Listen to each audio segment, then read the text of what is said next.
What's up, you filthy casuals? Welcome to the Casual Shenanigans Gaming Podcast, a podcast all about everything PC gaming related, except for this week, where as normal, we are shilling for Joel and all of his money-making schemes. Joining Sneaky snake oil Joel. Now, other than this first opening bit, Dave is going to be doing most of our hosting tonight. My voice is about 90% shot. So bear with us. Also, bear with us, everyone watching live, for the technical problems. Twitch decided it did not want to accept the incoming stream once again, so we had to switch methods of streaming. But I'm one of your hosts, Jeremiah, Germ Gaming, and I'm joined by Dave, the not-so-evil Viking 13. What's up, guys? We are joined by James. What's up? Snake Oil Salesman Joel. Hey, friends. And then star of screen and stage, I only know about screen, Stephen. Hey, guys. And Jonah, Joel's brother. All right. Joel, I'm going to hand this over to you now because my voice is about to go. Yeah, you're like right on the edge. So, Joel, what do we have going on tonight?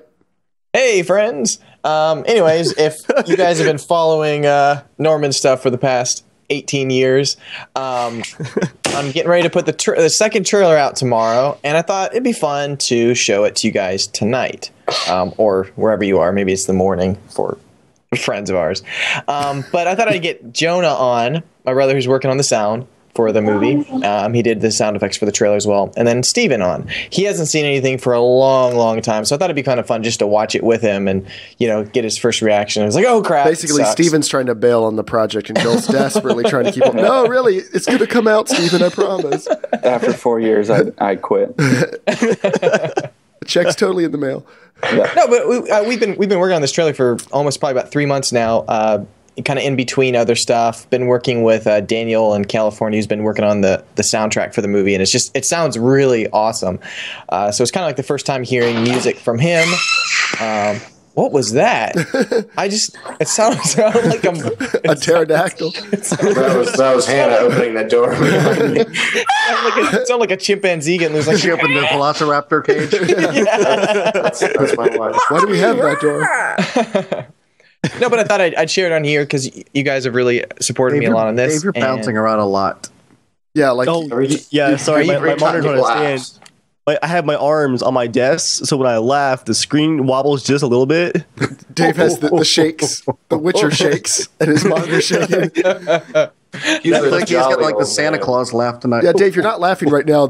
It's still bouncing a little bit. Like, is there a strong draft hitting your camera? There is not. But I'm looking now. It's actually, you know how the camera has it's like the little arm that you can like extend to put on the back of the monitor. It's all the way out and it's like hanging just by the back.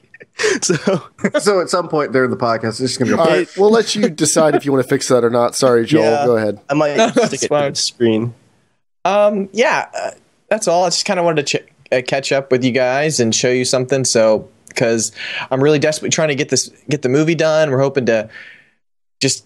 Gosh, it's a lot of freaking work. Joel wants this nightmare to be over. And I know. It's been so long. But anyways, I wanted to put on another trailer because I really wanted to update the one from last year. And it's been literally a year since the last one. To replace that one, have something fresh, to show the new music that we've been working on for a long time, show sound effects, to hear the new Annie voice, like a lot of new things and stuff. And I just think it looks awesome. But for me, it's going to be like a little bit motivation, like, yay, it's exciting. All right, last couple months, let's get this freaking movie done. So, yeah, anyways, I thought we could just watch it once or watch it twice after and then be done. So, how many times do you want to watch it? I'm sorry. I only had us budgeted for one trailer. Okay, budgeted for one trailer. Sounds fine. All right. Oh, he's paying for this. Don't make me start Dave, another stop Kickstarter. laughing. Don't you make me. Don't make Dave laugh, please. I'm gonna laugh till the camera falls. It's shaking so much. It's like a little earthquake over there. If you guys can see it, I can actually see the camera wobbling visibly each time that my monitor moves. Just Dave, like the monitor's not shaking. While but we're watching the trailer, please fix your crap. I don't know how else to tell you. Just make your camera stay still. All right, is everyone ready? All right, does everyone have it queued? Yep. Yes. Yeah. Alrighty. Well, you got a queue too, Jeremiah? Yeah, I guess I'll go ahead and cue it off since I've got to start it for the stream. All right, what is this? The official second trailer number 2. Official trailer number 2 for Norman. 3, All right, 2, 1, go.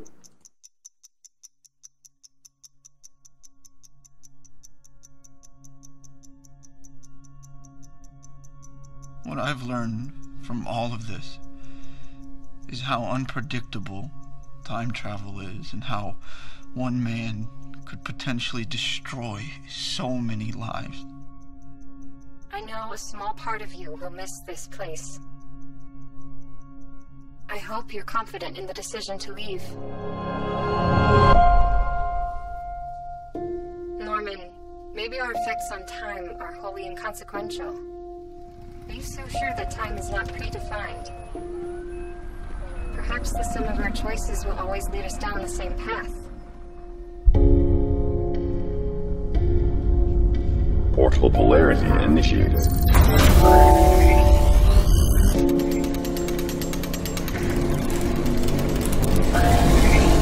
This could be a never-ending cycle.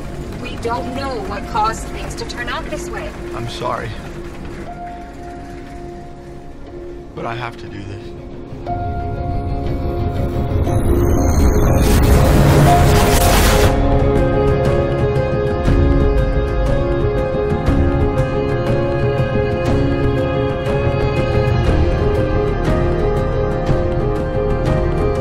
I'm not a man of grand purpose. I'm simply a man who made a decision. A decision to do something different. I have to make this work. There is nothing else.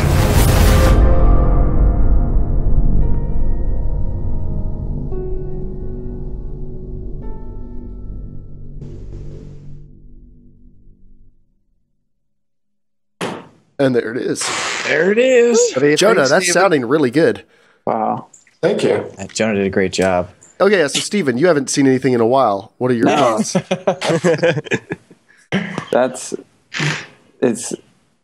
It's crazy acting with nobody there. Like talking, I can. It's just weird. It's so cool. Like I didn't. Jill has told me he's been working on this for so long, and I was like, yeah, whatever. I know. But seeing it, that's really awesome. Like, because I know what all those shots look like without any of that stuff in them. It's just really cool to see. Wow, and the music is incredible, man. Daniel, that's awesome. Yeah. I'll remind me. I'll send you the track, just the music only sometime soon. But dude, yeah. It's really incredible seeing some of the scenes in the middle of the movie with you and Annie. Dude, oh my gosh, Melissa did like a freaking amazing job. Like it's really awesome. It's really cool because we like James. We really worked to try to get her to like overlap a little bit over some of her words, or like when you're angry, for her to match like the intensity and stuff. It sounds so good. It's awesome. Like watching it. I showed Picor a couple clips and he was just like, "Oh my gosh!" It's like, hey, it's like it works. You know, like just because it's like, you know, you're just acting to nothing, or acting to Jonah saying lines, or me, or Picor saying Annie's lines. So it's really cool hearing it in there. It like the jokes kind of work. You know what I mean? Like it actually sounds like you're talking with someone else. It's really cool. So that's what worries me a lot. Like with so much of acting is listening, like responding. And each time, you know, I was in these dialogues with Annie or whoever it was. I mean, with Melissa, she was there in front of me. We were able to go back and forth. But talking with Annie was like, it was either Ben or you or Jonah or it was everyone but Annie. And it was like, I don't know, a really weird experience. And so I don't know. I just wonder how that translates like into when I do see it, like what, I don't know. It's going to be interesting. I want to ask you too, Joel. How confident were you that those scenes were actually going to play out once the dialogue was in? Were you worried that there was going to have to be some reshoots or some rearranging of stuff, or were you like pretty confident that it was just going to come together? Like, I mean, honestly, not trying to sound cocky at all, but like, no. But I knew my artistic vision would be perfect. Let me speak. Yes, sir, Mr. Guelzo. Going, Mr. Director, sir. No, I was just saying, like, I mean, for those scenes, like, I heard it in my head the entire time. You know what I mean? I didn't necessarily have the lines written, but he heard that along with us. But like, I knew what I wanted. Like, I like the way I would shoot the shots and stuff like that. Like when I edit, I could hear it. I could hear it in my head, and I was like, I was like really sure it would work. But, you know, I mean, honestly, in the back of my head, I'm always like going, I don't know if it's going to work. I don't know. I have no idea, you know, because it's crazy. You watch it without the sounds, you watch it without the music, you watch it, and you're just like, oh, this scene looks really long. Oh, this, like, is this intense enough? Like, is this getting across the point? Like one scene, it just blows my mind. I won't tell you what it is.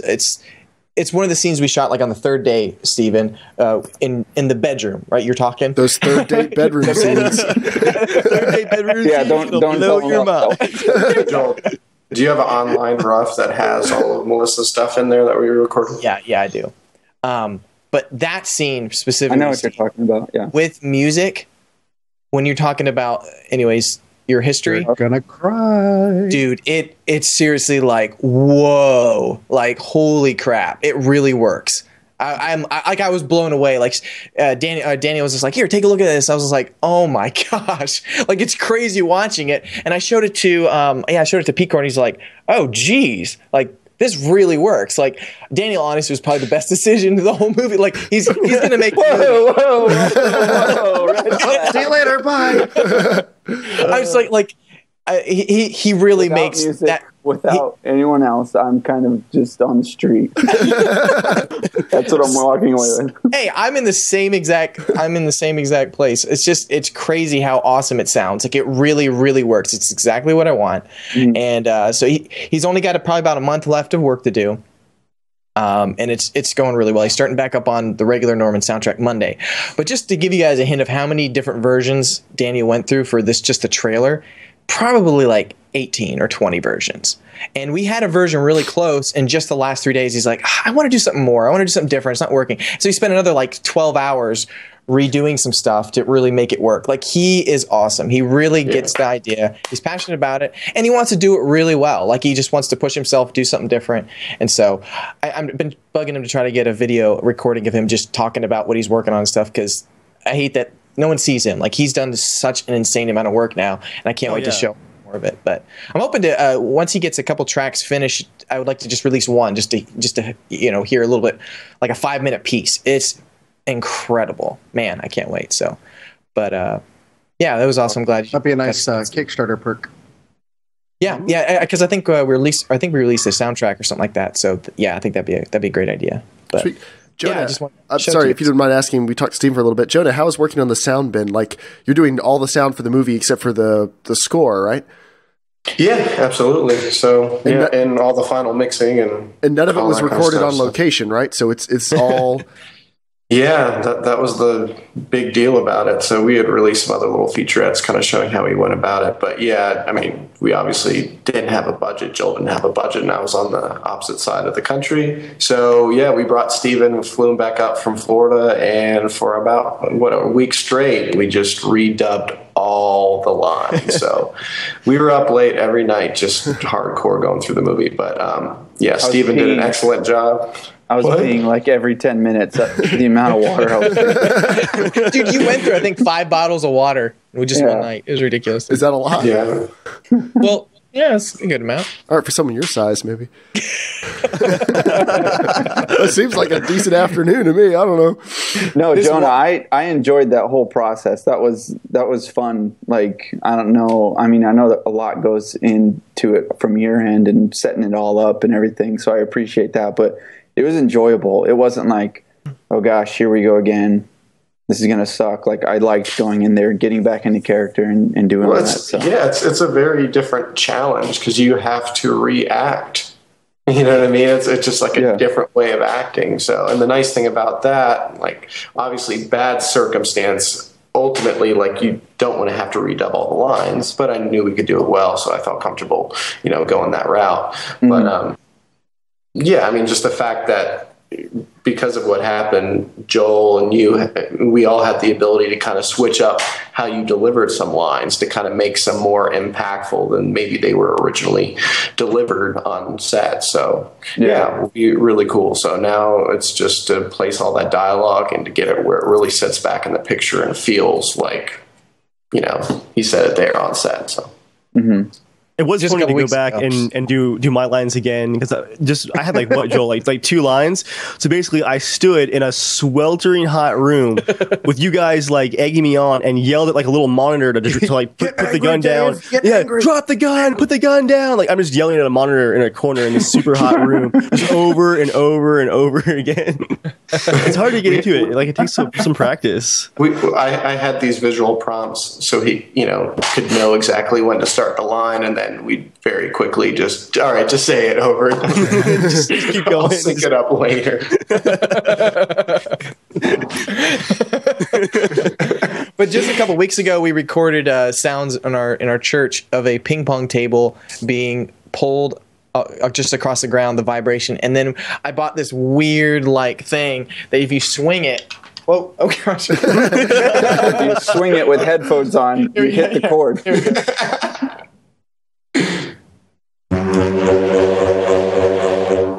Anyways, it makes a That really sounds like cool Mist. sound. Let's bring me back to 1995. Yeah, it makes a really cool sound. James, But you probably Jonah played that in high combined school, that. didn't you? I wasn't.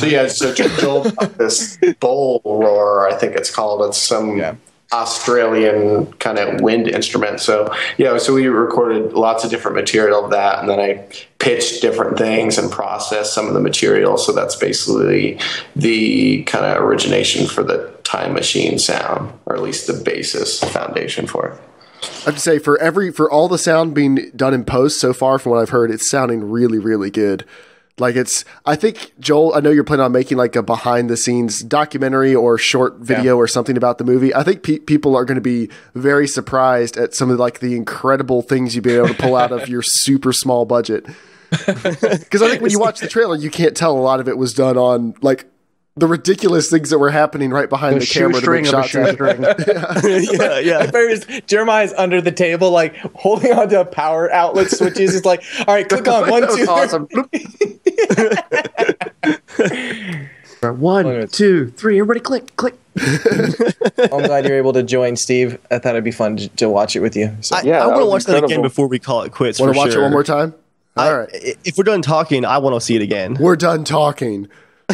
Sorry, Dave. Sorry. All right, hold on. I got to cue it up. A few people missed it, so we'll watch it. We'll watch it one more time, and then we'll let these guys go. But thank you guys for coming out and watching this with us. Yeah, thanks. Yeah, absolutely. Thanks, all right, I'm queuing it up again. Everyone ready? All right, in 3, 2, 1, go.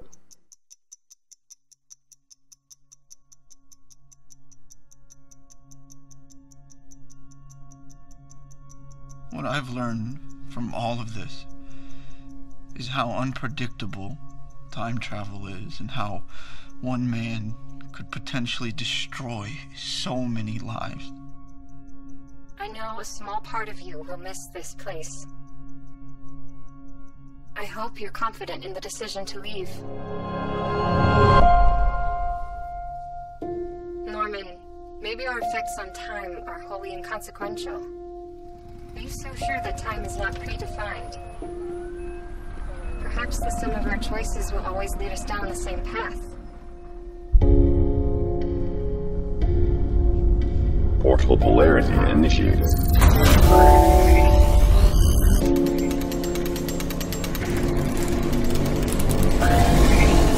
This could be a never-ending cycle. We don't know what caused things to turn out this way. I'm sorry, but I have to do this.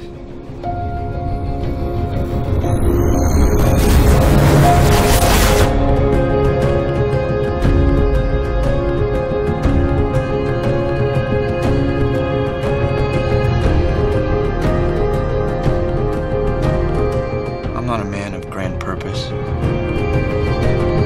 I'm simply a man who made a decision. A decision to do something different. I have to make this work. There is nothing else.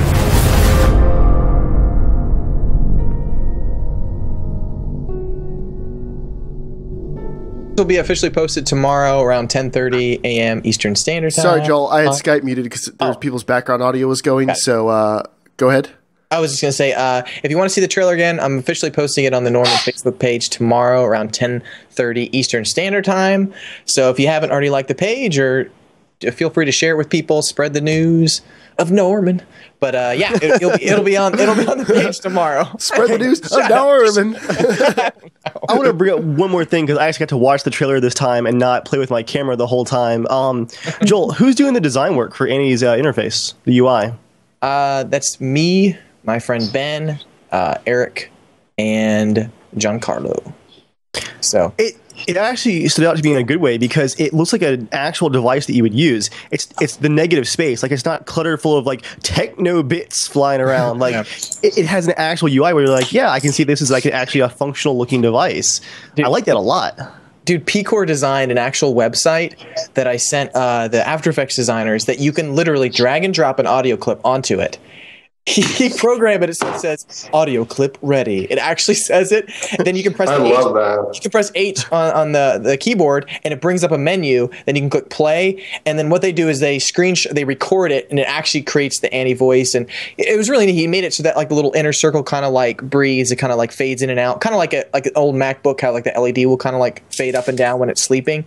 But yeah, so he did a lot of work just on that. But the UI around it, and there's a ton of designs that we have to do, like from graphs, from Annie playing a little music or pulling up a video clip or things like that. So it's a lot more work than I even thought it was going to be. But we're getting ready to get about 60 shots done, and then we'll have about 70 left to do after that. So we're slowly getting through it, but it's really tedious because it's one of those things where like, since I know since I'm designing it personally and I'm like working with people, I want to put every little tiny detail into it as much as possible, like get the times correct. So like if you see a shot with Annie once, it says her battery is like 60%. Well, I want to make sure the next shot, if she's charging, that it's like 68%. So it's like really frustrating, but like I can't help but not want to do it. So yeah, it's a little tedious, but we're getting there slowly. Sweet. And that, everyone, is Joel's level of dedication. Right? Kill me. Thanks, Joel. Jonah. You sound like me when I'm like making a map or something. The obsession. Appreciate it, guys. All right, guys. Thanks for coming on. Thanks. Absolutely. Talk soon. See you guys. See ya.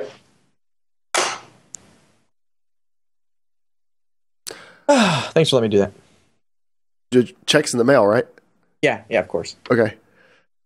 All right, Dave, I hand the podcast over to you, to your tender, loving arms. All right, guys, that's it for tonight. Thanks for coming out. Actually, next up is the part of the podcast that we start with every week, unless we don't. It is time for the news. News time! Wait, what about the section you just skipped? Patreons. You know what? Let's do Patreon next, even though I'm the host. Oh, I'm sorry. Is your voice not going yet, Jeremiah? I'm just kidding. Well, he's actually dying now. Please don't die. You can actually hear the voice like just stop there. Man. Joel, go ahead and roll our awesome Patreon backers. Okay. First off, let me just introduce what is Patreon. Patreon is a way that you guys can support content creators like us. You can go to patreon.com/casualshenanigans and support projects like the Potato Masher project. That was all done with Patreon funding. And we have some new funders this week. I want to tell you about Evan, who pledged lots of money. That's what I have for Evan. Thank you, Why Evan. would I get a sip of water? Why would I do that? I knew it was coming. I'm gonna kill Jeremiah. Just stop. Everyone stop laughing. Joel, was that an Italian count? Italian Count Dracula. I want to suck your meatballs. Wait, what? This is not PBS. Oh, sorry. This next one's really gonna be bad.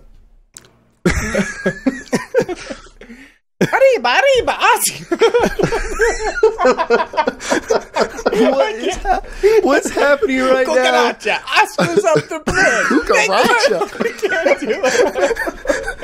I can't even breathe. What is he trying to do? I was trying to do what's the little Mexican mouse cartoon guy? I was like Speedy Gonzalez. Speedy Gonzalez. Yeah, I was trying. It sounded more like Count Gonzalez. Thank you, Oscars, for your I don't know. Joel used up all his words in the first segment. I was about to say, did anybody else have the feeling that Joel put everything into the first section and his brain just like literally we watched it, like his eyes went blank and he's just switched off now. My part's done. Thank you guys for upping your pledge. We appreciate it very much. It goes towards awesome things and for providing you this awesome podcast. It doesn't just go towards the Potato Masher, which is a really awesome project that we like, but it also pays for the audio hosting for the podcast. And it pays lights? For the lights that Dave and I are using and Joel should be using if you would just freaking drive to Dave's house and pick the light up. They're in storage now, Joel, but I can get them for you one day. Also, Dave, I'm sorry I didn't tell you before, but the gain on your camera is a little hot. And then it also pays for the Teamspeak server. We have a Teamspeak server that's always in the description of the podcast.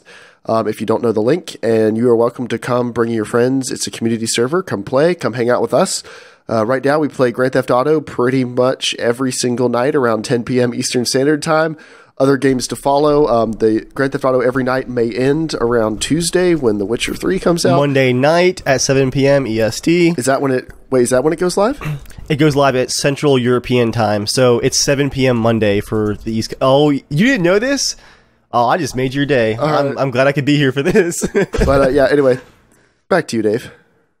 All right. It is now actually time for, eventually, once Joel comes back, the news. News time! There it is. First up, I'm not sure whose news item this is, but Rainbow Six Siege is releasing on October 13th.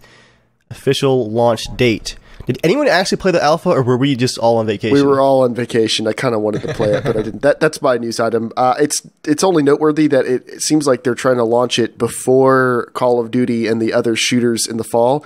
So, which I'm sure they know is the only hope that game has of being relevant is if people are playing it for like a month before Call of Duty, which will almost guaranteedly be around November 12th to 15th, which is when it always is. Or they could try to be different than Call of Duty, bring something else to the table. They could, but still, it's going to be launching around the same time, so they don't have a choice. They have to get it out ASAP. Rainbow Six is a great play it after it price drops game. Or it could be a good game. For $60. We'll see. There were a lot of legitimate design complaints that I heard from a lot of it was a lot of people. It was an alpha. Yes, and they're listening. One of the worst complaints that I heard, everyone hated this.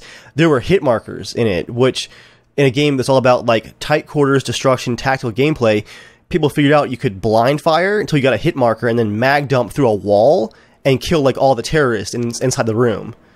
Because you had unlimited ammo too. No ammo limitations and hit markers. So you just blind fire until you found the enemy team and then you just mag dumped. There was no penalty for it. They pulled hit markers this month in the build, so it's getting better. They're listening, but it is Ubisoft.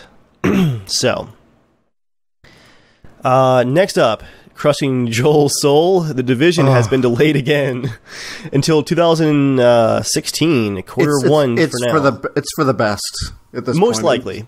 Most likely. I mean, for us, we're going to have to get through our catalogs before we can even consider playing it. Yeah, our 2007 catalogs. Dave will still be playing Witcher. Yeah, there's no chance we'd be getting to this game if it came out this fall, probably. Well, no, we'd play it because it's good, but to give it the amount of time it looks like it's going to deserve. Yeah. Delay it as many times as you need to. The Witcher was delayed quite a bit, and it's almost paid off. It would have sucked to have that game come out at the same time as Bloodborne, at least for me. Oh man. Yeah, and now, interestingly, this puts it on track, if DayZ remains on track, for DayZ's launch period, around quarter one. Yeah, but that's not going to be an issue. Well, I'm wondering, will it? I'm sure it will cannibalize if it comes out at the same time some of DayZ's player base, but I wonder how different it'll be and if it'll be a permanent hit to the player counts. We'll have to see. It could be interesting. It can't really cannibalize DayZ's sales. DayZ's already gotten most of its sales. Player base, though. Right. DayZ is still maintaining, even in the midst of all these huge module shifts this spring, 20,000 nightly players in DayZ. How many people are playing GTA every night, just out of curiosity, on PC? Oh, geez, 180,000 a night. Okay, never mind. It's record-setting for Steam. Outside of... No, it did beat League of Legends one night, I heard. But it's up there every single night. Just once. And there's Hardline down to 700. Really? It's sub 1,000 per night now. Oh, it sucks. Broken DayZ, broken unfinished DayZ is still 20,000 a night, and Hardline is like 700. Man, that's like Titanfall now, because like Titanfall had the last time I tried it, like actually 2 weeks ago. It was at I think 700 people playing it. Oh man, that sucks. That really sucks. And the DLC was given away for free too. Yeah, it got us back in for one evening. Matchmaking still was not great.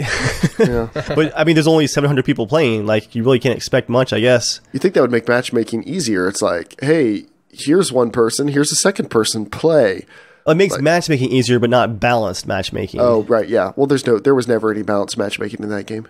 There was in the, early months. The first few months were really good. When everybody was new. Yeah. And there weren't people who've been playing it for 1,000 hours. We talked about DayZ, so I'm just going to actually segue down to number 6 here, Joel.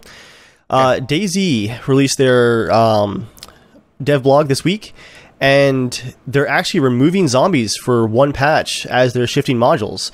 They're pulling all infected from patch 0.57 coming out probably in about a week and a half. It looks like they've gotten a 4 times increase in server performance, which is huge. Thanks to the refactoring of the inventory system. So inventory's faster.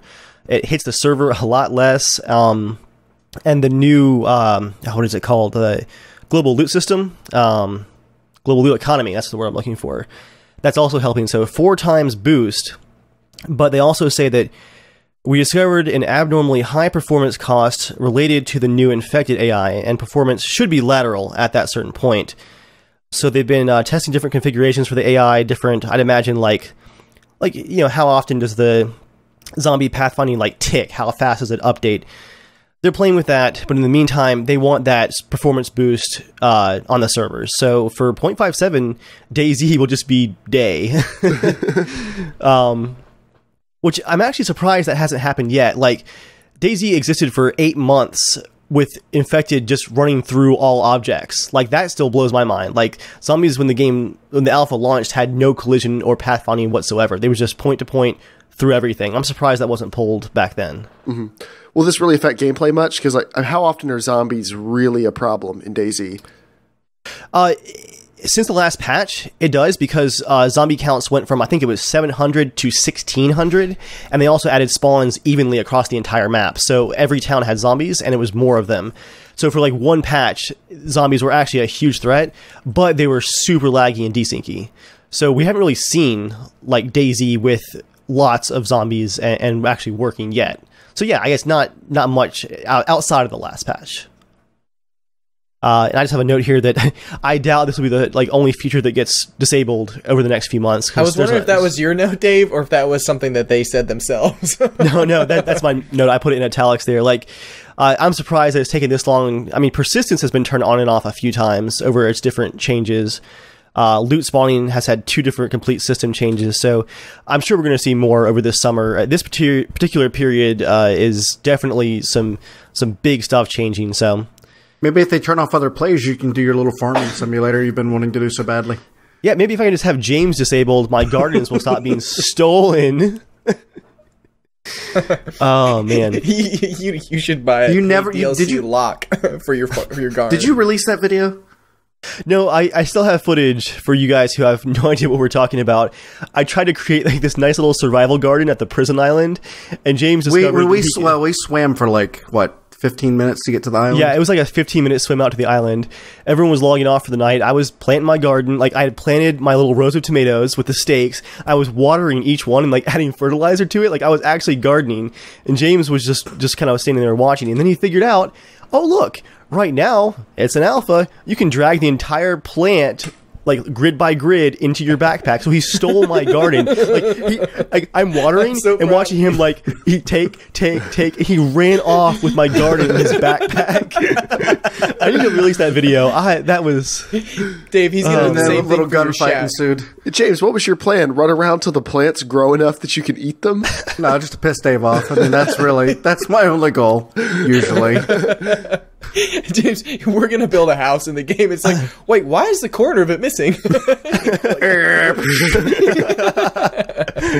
That was the same night too, where I chased James with a shotgun for a while, trying to like knock him out with it to get my plants back. And he was like hiding in a room. I heard him eating. He turned around. I had the shotgun right in his face, and he was holding, what was it, a can of sardines, right, James? I turned around, Joel, and like he has no weapon out. I caught him. I had my shotgun up. I had it in my hand because I was eating, and I'm just like, boop. He knocked me out in one hit. Dude, he hit me right like in the nose, and just I blacked out. I think I almost passed out from laughing. That was one of the funniest things that's ever happened to me in that game. Because the way that James turned around, it's like his character's like holding the sardines. James, you look so guilty too. Like you went like, and you're just like, boop, just black screen all of a sudden. I need to actually just post that video. That was rice pack. Shane was there for that. Shane was there for that. Joel, I'm going to have you cover the Assassin's Creed news because you were, I think, more excited about this than I was. You're excited about it? If he was excited at all, he was more excited than the rest of us. yeah, pretty much. It's one of those things where I'm like, crap. I feel like there's so many games of so many Assassin's Creed games out there that it's like, it's hard to catch up now. I do like the theme of it. Assassin's Creed Syndicate is going to be the next game, which will probably come out this fall. It's set in, I think, 1868 London, I think, or something like that. That's very specific. Mid 1800s London. Yeah, something like that. Yeah. But you can like ride in carriages, and you have a grappling hook now and stuff like that. Some of it looks pretty awesome. It'd be cool if it because Unity did look amazing. It looked really awesome to play. But honestly, I might pick it up if it goes on amazing. It did not look awesome when you played it because it was so slow. But it looked amazing. Has anyone played it lately? Like, is it work actually, it's been patched. I need to go back and try it now. It's pretty stable. It's actually really, really intensive on your system, though. It's a pretty underrated game for testing your system out because almost no one can max it out. If you can max it out, it's insanely good looking. But now it's more stable. It just requires a ton of horsepower. Yeah, I remember a dev post. One of the artists talking about like how much they had to crush their assets for that game. Like their artwork just got destroyed to get that game to function. Yeah. So I kind of want to see it maxed out. Yeah, the art team did an amazing job. I'm thinking like they'll probably use this engine for the next 4 or 5 years. And I'm excited to actually see what it looks like when our hardware catches up. Because right now, like if you want to have 60 FPS Ultra 4K, it's like 2 Titan X's are necessary, like $2,000 in just video cards to max that game out. So. It's one of those things where I'm like, I'm not even sure why I'm excited, but like I mean, Assassin's Creed games used to be like my favorite games ever, until 3 really a little bit ruined it for me. Like I was really honestly invested in the whole 2012 like end of days type of story that was going on. Like I just loved the idea, like what's going on, who are these people, and they had a lot of cool fourth wall immersion breaking type things that were like, what the heck. And then after that, like they kind of didn't really absolve anything. So now I'm like, they do have good storytelling in the game. So I might pick this up if it runs immediately, if it runs well right out the bat. So we'll see. I think for me, like all Assassin's Creed games, I love the trailers. I love the worlds that they create are really awesome. Like working on that art team's got to be fun because it's like a different setting every 2 years that you're working on. But the games are so copy and paste gameplay wise that I just can't get into them. So they're fun to look at, fun to explore a bit, but I can't see myself buying them anymore. With the exception of Black Flag, which was the best pirate game that's come out in years. Oh, you mean Assassin's Creed Pirates? Yeah. Yeah, like that game was well made. It was not one of my favorites at all, just because I like more of the one main landmass and just running across. I did not care about the Assassin's Creed portion of that game at all. I just liked having a pirate ship and sailing around. Like for that, I made it maybe 2 hours into the story and never touched the story again. So, yeah, you had a ship to sail and bounty to be had. Yeah, well, that's that. Thanks, Joel, for the transition. Hey, no problem, man. No problem. Yeehaw, let's talk about our next news item. That laugh. Never change, Joel. This one's some Battlefront news. Joel, you want this one too? Yeah, I would. Actually, wait, is it the same one? Oh, okay, yeah. No classes are... Actually, no, I haven't heard this news. The only thing I saw was that E3 was going to be showing off Battlefront. First gameplay, yeah. Yeah, first gameplay. Who posted this one? I'm going to guess Jeremiah? I posted it. Some people are really upset by this because it means that there's a cheap gameplay tactic or weapon that you can have. Everyone can use it with impunity because there are no class or squad separations in Battlefront. We don't know much about it yet, but the implication would be that you're just on one big team, which I don't see why you wouldn't have squads. If it was 20v20, like it seems like that would work within the universe, the cinematic universe, to have a squad of soldiers. Because no one uses it in Battlefield. They only use it because you kind of have to. That's literally why. That's potentially, yeah. I mean, maybe because the people who are going to play in a cares. squad are already going to be on TeamSpeak playing in a squad anyways. They don't even need the squad. But I'm really glad for the no classes. Just get rid of all that crap. Just have a few little like weapons and stuff done. Just, every feature they talk about taking out of the Battlefield formula, I'm excited about. I had no problem with classes, though. I think it makes sense for Battlefield. I think it could make sense for Star Wars. Dave believes in a class system. They just don't need every class having 50. We've got weapons. no class, Dave, like you. Joel just doesn't want us all to pretend like the classes are all equal. Yeah, Joel, I'm not arguing for classes that then have to have 30 different weapons for each. In Battlefield 2, there were 7 classes, which was actually, I think, still too many. I think 4 is actually a good number. But each class had like 3 unlockable primary weapons, and you didn't change like anything else.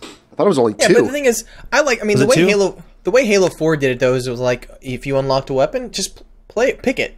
You don't have to like choose a class. You just choose the weapon you like and you play with it.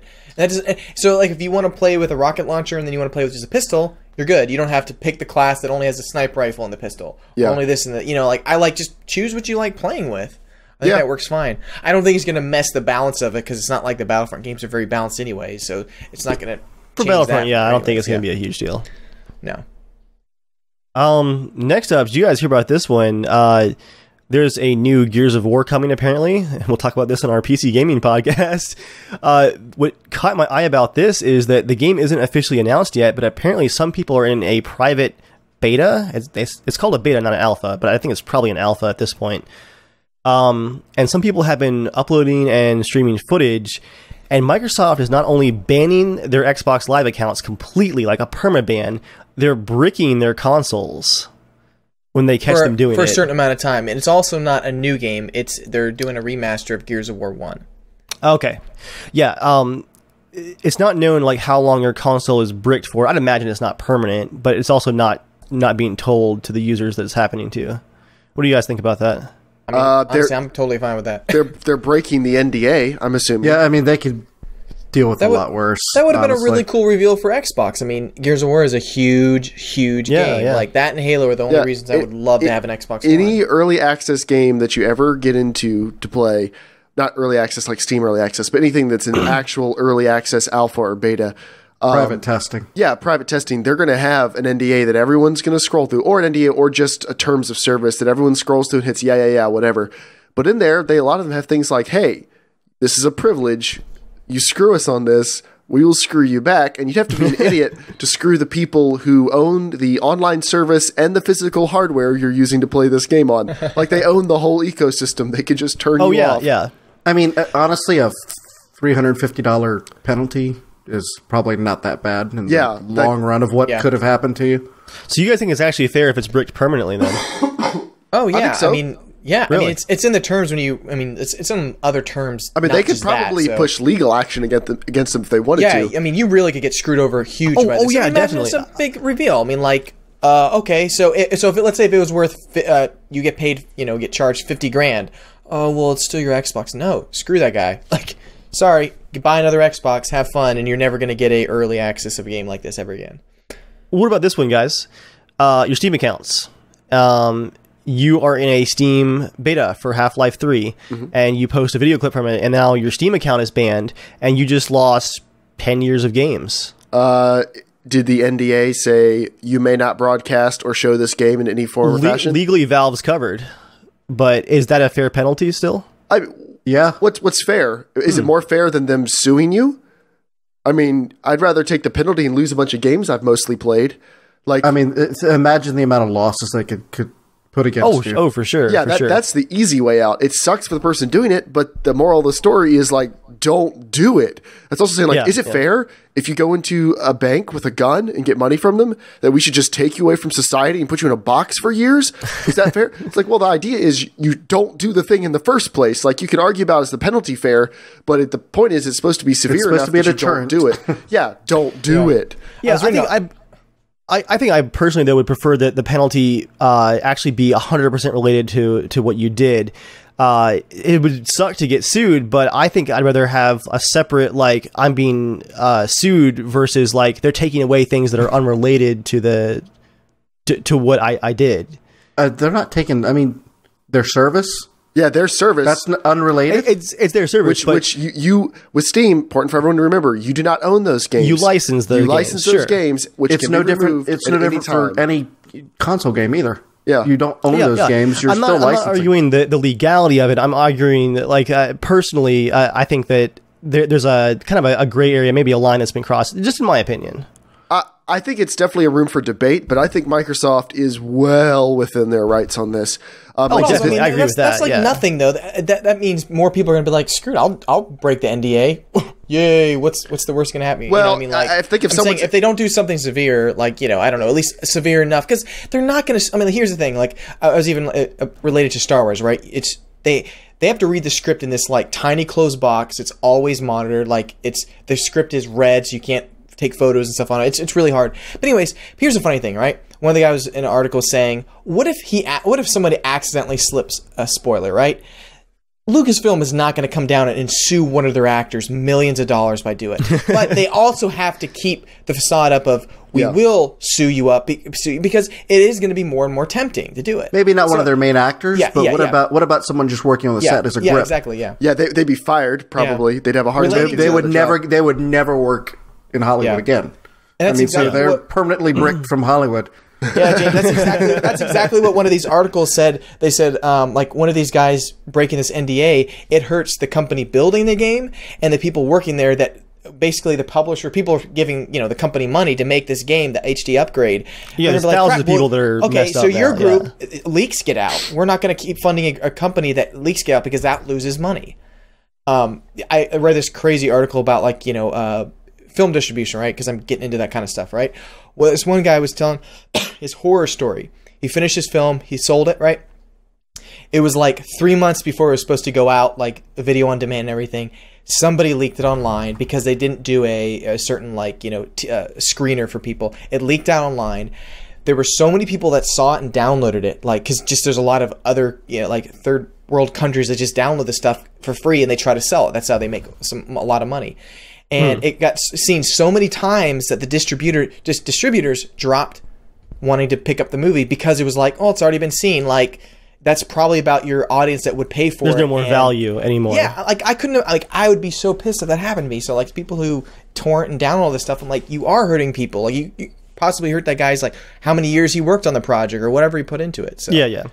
No, I'd say. I mean, but for big companies like that, I mean, they spend a lot of money doing research. They spend a lot of money preparing their market plans, and so they have to control what footage gets out. I mean, you can't stop it once it gets into the review area, but well, some companies do. But no, the PR is all about controlling perception. I mean, that's all. But you spend a lot of money controlling that perception, and when it gets leaked out, I mean, that's really damaging. You have to kind of. I mean, granted, it's probably not damaging to them, but if a company releases a brand new game or new IP, and footage gets leaked out before, I mean you have to rethink your whole marketing plan. Just as an example, some instances, Witcher 3's marketing budget is twice its development budget over 3 years. Their marketing budget, like this year, is twice their development budget. It's insane. It's a huge deal. Now, Dave, just think about this. Yeah, E3, they're going to reveal this trailer, right? How many comments, how many people are going to hear, we already knew this, why did they announce it? We knew it already. We've known it for 6 months. And giving everyone like comparing that douchey crap.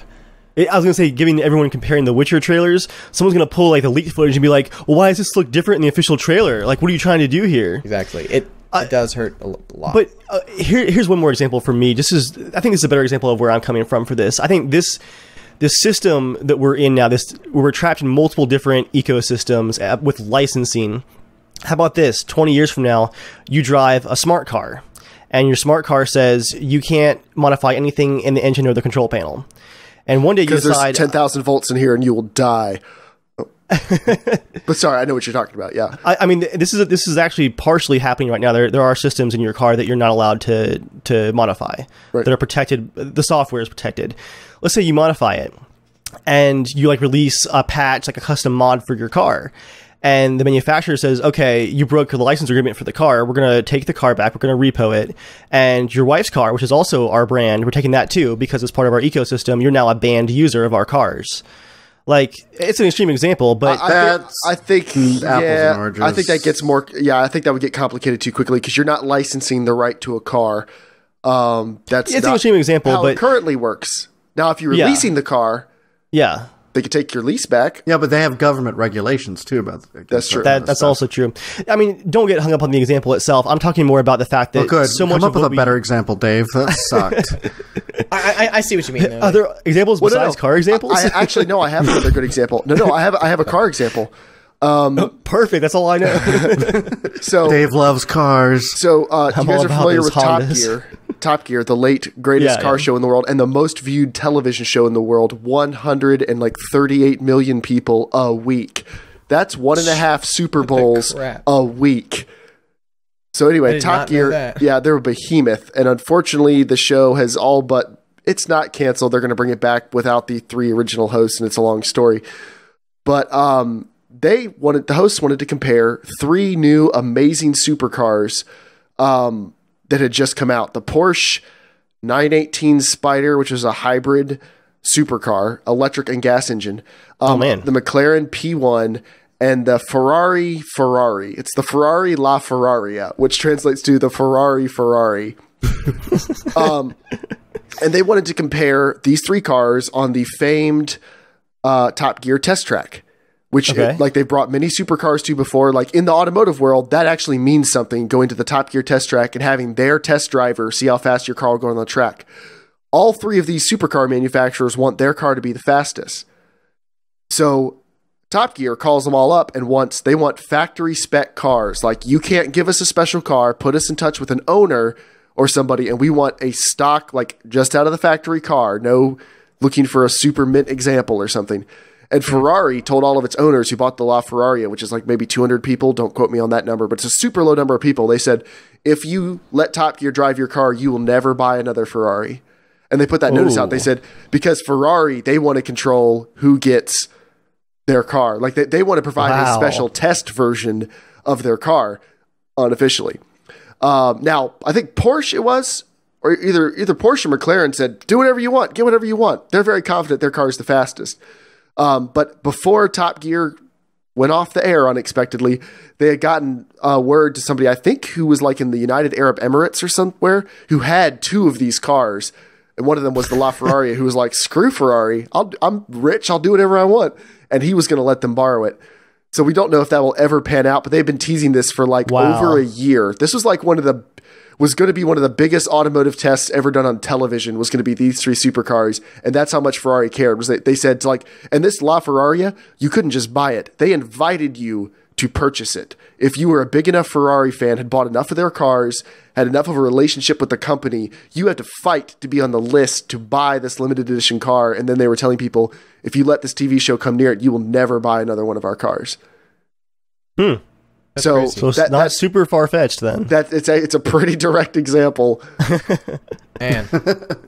So if you're a big Ferrari fan, that'd be a big deal. Sorry, go ahead. I like Lamborghini better. Yeah, notice how they don't have one in that comparison.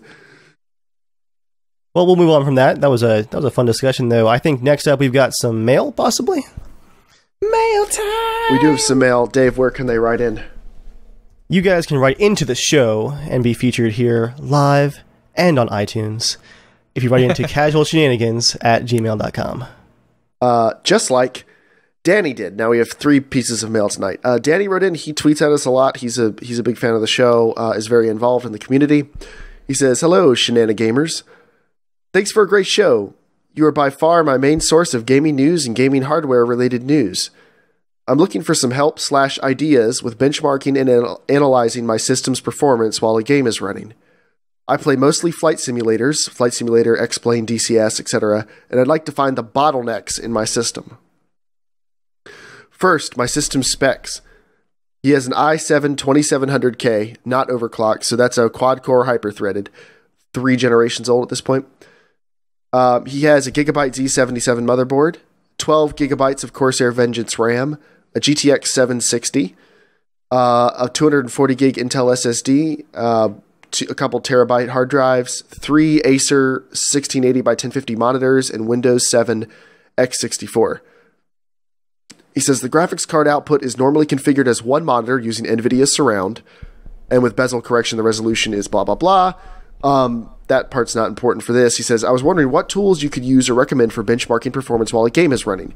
He wants to log values so he can analyze the effects each tweak has on performance. He's interested in frames per second, VRAM utilization, RAM utilization, processor utilization at a per-core level, and hard drive operations, like how much it's working the hard drive. Are there any tools you use or have run across that would allow this? Windows has a built-in performance monitor, which I've been slowly learning to interpret, but I just wanted to see if you had any other suggestions. Thanks for any input you have on this, and I'm looking forward to your future episodes. Keep up the great work. Flying Dan. That was quite the email. I just got it up on the screen finally. So he's asking for software first off, right? For monitoring? Yep. Then there's a very, very obvious choice. Yeah. You want to drop them? Yes, sorry. I'm asking my wife to please come get me more water. I'm dying. Dave, can you tell everyone about MSI Afterburner? I don't use MSI Afterburner. I use EVGA Precision. Does it do the same thing? It's like the same back end, yeah. There's one choice. We both have a different one choice. Can you tell them about EVGA Precision? Yeah, I use EVGA Precision for overclocking and video card monitoring. Mainly just the overclocking, though. For just straight monitoring, I like to use GPU-Z. And for CPU monitoring, I use CPU-Z. Pretty straightforward. Those are two great tools. And for zombies, actually, DayZ. Then I'll plug, I think MSI Afterburner, I think Afterburner would be better, because using Afterburner, you can put in the corner of your screen, it will tell you everything. It'll tell you the speed your GPUs are running at, the temperature of each GPU. It'll tell you the SLI link limits. It will tell you each core, what percentage it's running at, what temperature each core runs at on your CPU. It's slick. Hard drive access, VRAM access, page file usage, pretty much every stat that can be monitored in real time on your computer, MSI Afterburner can monitor. So you need to install MSI Afterburner, and it will come with the MSI Afterburner Statistics Server or Riva Tuner Statistics Server, and that's what you want. So get that, set it up. There's plenty of tutorials online that can show you how to do it, but that should tell you absolutely everything you need to do. It won't tell you which programs are accessing your hard drive the most, but it should tell you everything else. Task Manager in Windows 8 is actually very good at doing the hard drive monitoring. If you have Windows 8.0 or 8.1 or 10 technical preview or RIP Jeremiah, then you'll be able to pull up your hard drives and see which programs are actually spinning your spindle drives or putting your SSD to work. Mm-hmm. So yeah, that's the benchmarking stuff. It's a pretty small set of tools out there, but MSI Afterburner is probably the catch-all that you want to look at if you're new to all the tools. Yep. All right, Dave, do you have access to the other emails? I do. Can you read the one from Joe? I'm going to go fill my water up. All right, Joe, yes, I see him there. Okay. Question for the podcast. Hey guys, looking for some advice on upgrading my PC that I built a while ago to run GTA 5 and The Witcher. Well, because The Witcher deserves all your love and attention, you should just open your checkbook and throw it at the internet and give The Witcher 3 whatever it deserves, which is everything. He's aiming for 1080p at 60 FPS on high settings, so not Ultra. We haven't seen Ultra yet for The Witcher 3. And he's thinking about changing his case to a larger one and upgrading to the 970. It's also got a link here. I'm going to pop it in the chat for you guys for his current builds, because you guys can actually use Skype chat. So yeah, he's got a relatively modern system. I love this site, by the way. PC Part Picker is fantastic. He's got an i5 4770 or 4570. He's got 8 gigs of RAM. He's got an SSD. He's got a spindle hard drive, a Black Series. That's a great hard drive there too. Yeah, the mini ITX case, I think, is the weak point, along with, of course, his GTX 660. So, honestly, Joe, you've got it set right there. Does he have enough room to even run it on his solid state? It's like 50 gigs, right? Oh, yeah, GTA 5. Expect it to go on the spindle drive. It's 60 gigs. Yeah. The Witcher's 35. That Witcher, okay. If you recommend he's going to get a new video card, there is another option. Sorry, go ahead. I was just going to answer his question first, and then I'll let you provide the alternate opinion, because it's probably going to be AMD. No, which is good. No, it's not. It's not. You're good. Keep going. Because he's aiming for 1080p 60 FPS at high, I think the 970 is a really great choice.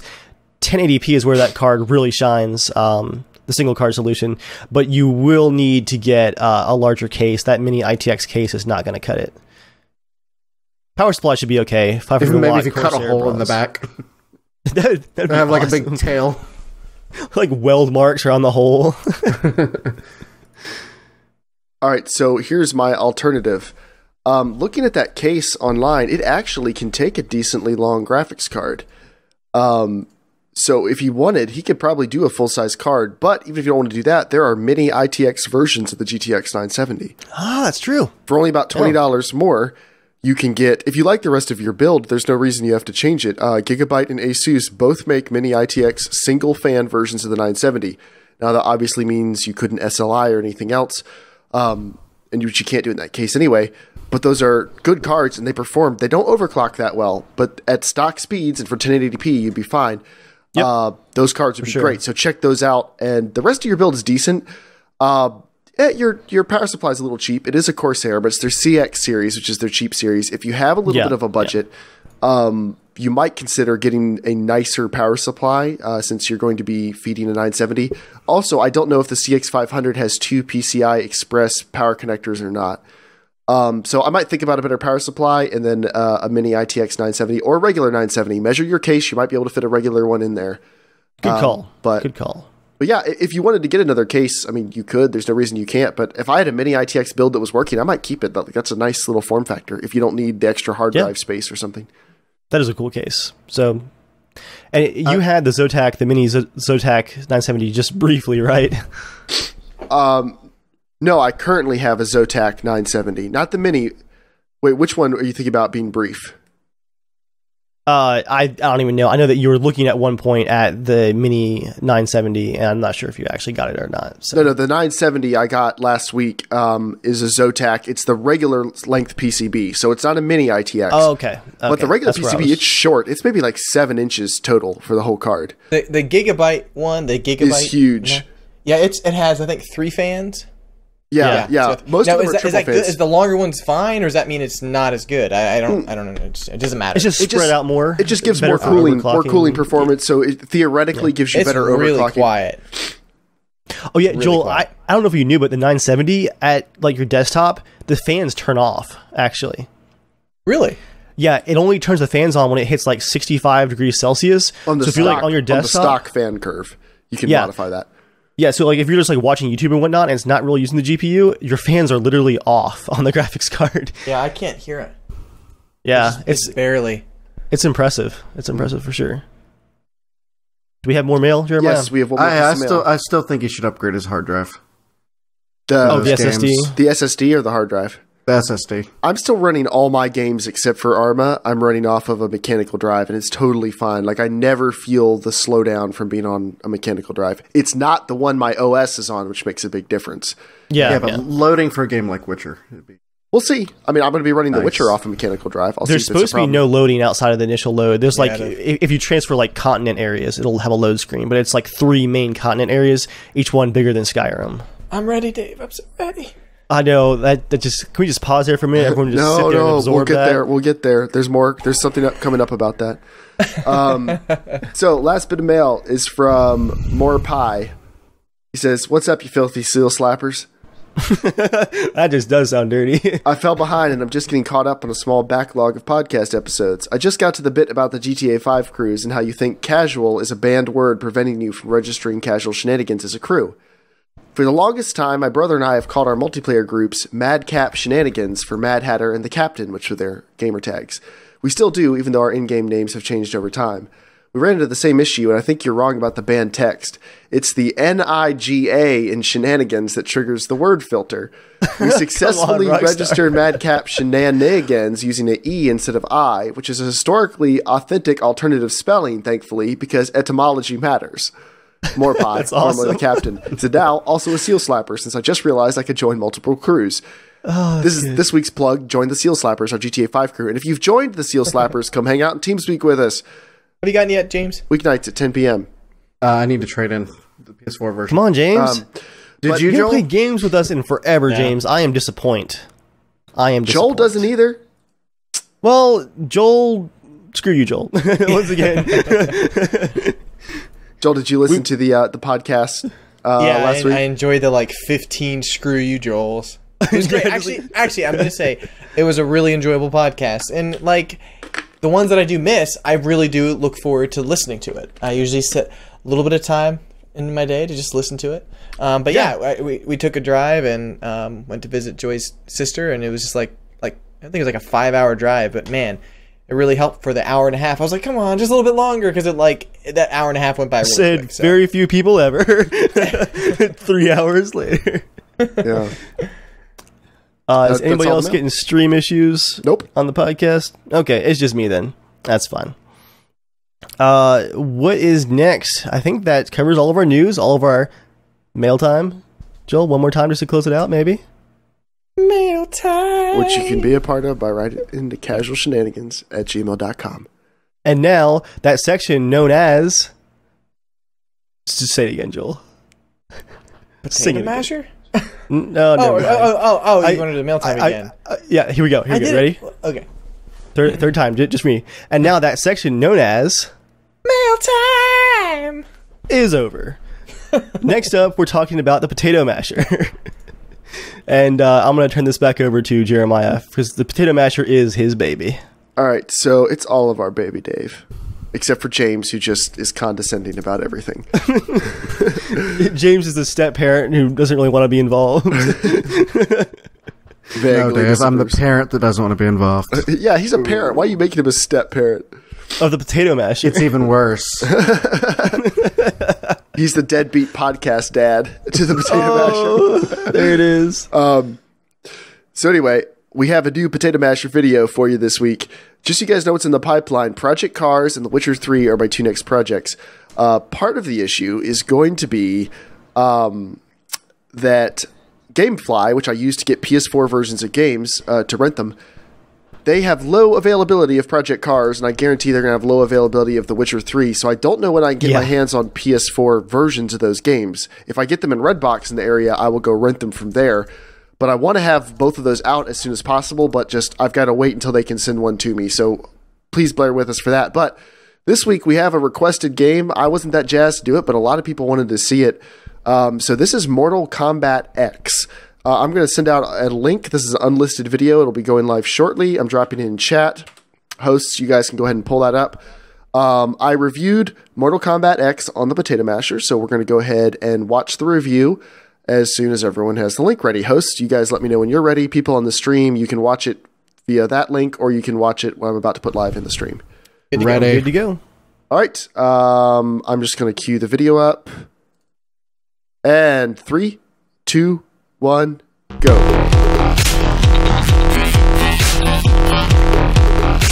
Today, we are going to be comparing Mortal Kombat X on the PS4 and the Potato Masher. In case you don't know, the Potato Masher is a $350 gaming PC custom built in December of 2014 and designed to compete against the PlayStation 4 for the duration of its life cycle. The goal is not to pick on the PlayStation 4 or somehow prove that the PC is better. It's to show that you can get a comparable or better gaming experience for about the same amount of money. If you want more information about the Potato Masher, there are links to the original build video and the specs of the computer in the description of this video, as well as a high quality source download for this video if you want a pixel peep. For now, let's get to it. Well, hang on, because this might be one of the quickest Potato Masher videos I've ever done. It should be noted starting out that I really suck at Mortal Kombat. I don't play a lot of fighting games, and when I did, it was usually Tekken and Virtua Fighter, so you'll notice that I am extremely unskilled at this. Anyway, moving on. There isn't a lot to talk about with the graphics of Mortal Kombat X, at least comparing the two different versions. Honestly, I could probably just take off the PS4 and PC tags, and unless you saw the frame rate counter in the upper left hand corner, you probably wouldn't be able to tell which version was which. The game has to run at 60 FPS because it's a fighting game, so that's just about it. There are very few graphics options to adjust. You can adjust shadows and textures. The only anti-aliasing option is FXAA, and it doesn't work very well. And in the advanced graphics options, you can disable or enable things like bloom or depth of field, but they don't really impact the visuals that much, and they don't impact the performance in any discernible manner. Normally I would have all kinds of fancy comparisons and zoomed in shots showing you which version was slightly better, but really the game looks perfectly fine on either system. Neither one has a huge advantage, but if you absolutely must see which one is better, here you go. Okay, so the PC version has a tiny bit more detail for sure. As to which one actually looks better, I don't know, decide for yourself.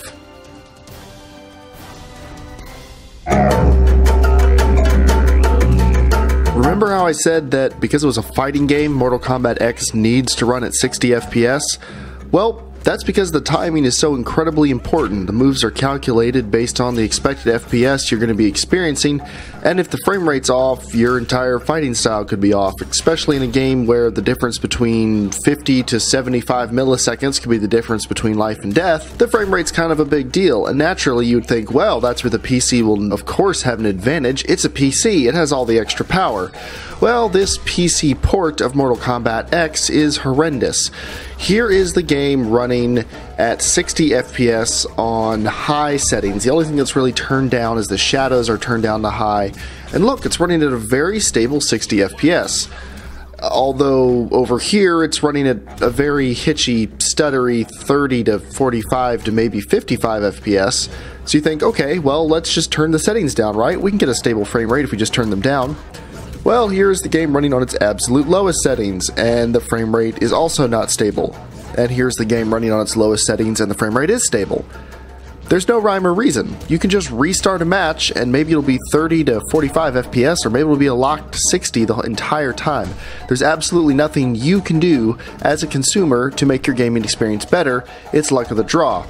Now, I understand that this may work better or worse on different combinations of hardware, so it's possible that not everyone is experiencing the same thing we are experiencing with the Potato Masher, but the problem is very real, and a quick Google search uncovers plenty of other people who have the same exact frustration. It's compounded by the fact that we're not allowed to change many of the graphical settings, so we can't dial the experience in just the way we want it.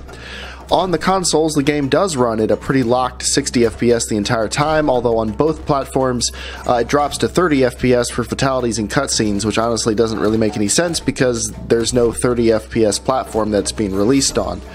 Overall, the frame rate is a giant train wreck on the PC, and that's the primary reason I would say you should probably not pick this game up. But yeah, let's talk about that in the conclusions. Will the game run at 1440p? Yes. Will it do it at 60 FPS? I don't think so, but I can't tell you why. Because if the game can't hit 60 FPS, it very quickly V-syncs at around 30 FPS. I can't tell you if the game is running at 55 FPS, and we're very close, or if it's running at 34. And of course, as I've mentioned quite a few times already, there aren't really any graphics options I can change to increase our odds of getting to run it. And just in case you were wondering, 4K is really not a good idea for this game. As much as I'd like to find some sort of positive to end this review on, I really can't for this game. Now, if you really like the Mortal Kombat series, I'm not picking on the game at all. It's probably a really good entry into the series, but you should be playing it on a PlayStation 4 or an Xbox One. Now, some people might think, does this mean the Potato Masher has officially lost its first comparison? Personally, I don't think so, but I wouldn't blame you if you thought that. I don't think the Potato Masher lost. I think the entire PC platform lost this one. This port is an absolute joke. I'm not picking on the developers. They made a decent game, it seems, but they did a pretty piss poor job of making it run on this platform. So if you can run this game on PC, good on you, but Potato Masher certainly can't, and plenty of people on the internet certainly can't. So don't buy this on the PC. As always, if you have any questions about the Potato Masher, you can check out our FAQ video, or you can look in the description for links to the original build video, or for information about the specs that went into the Potato Masher itself. If you have any further questions about this video, feel free to leave a comment or email casualshenanigans@gmail.com. Thank you everyone for watching, and have a good day.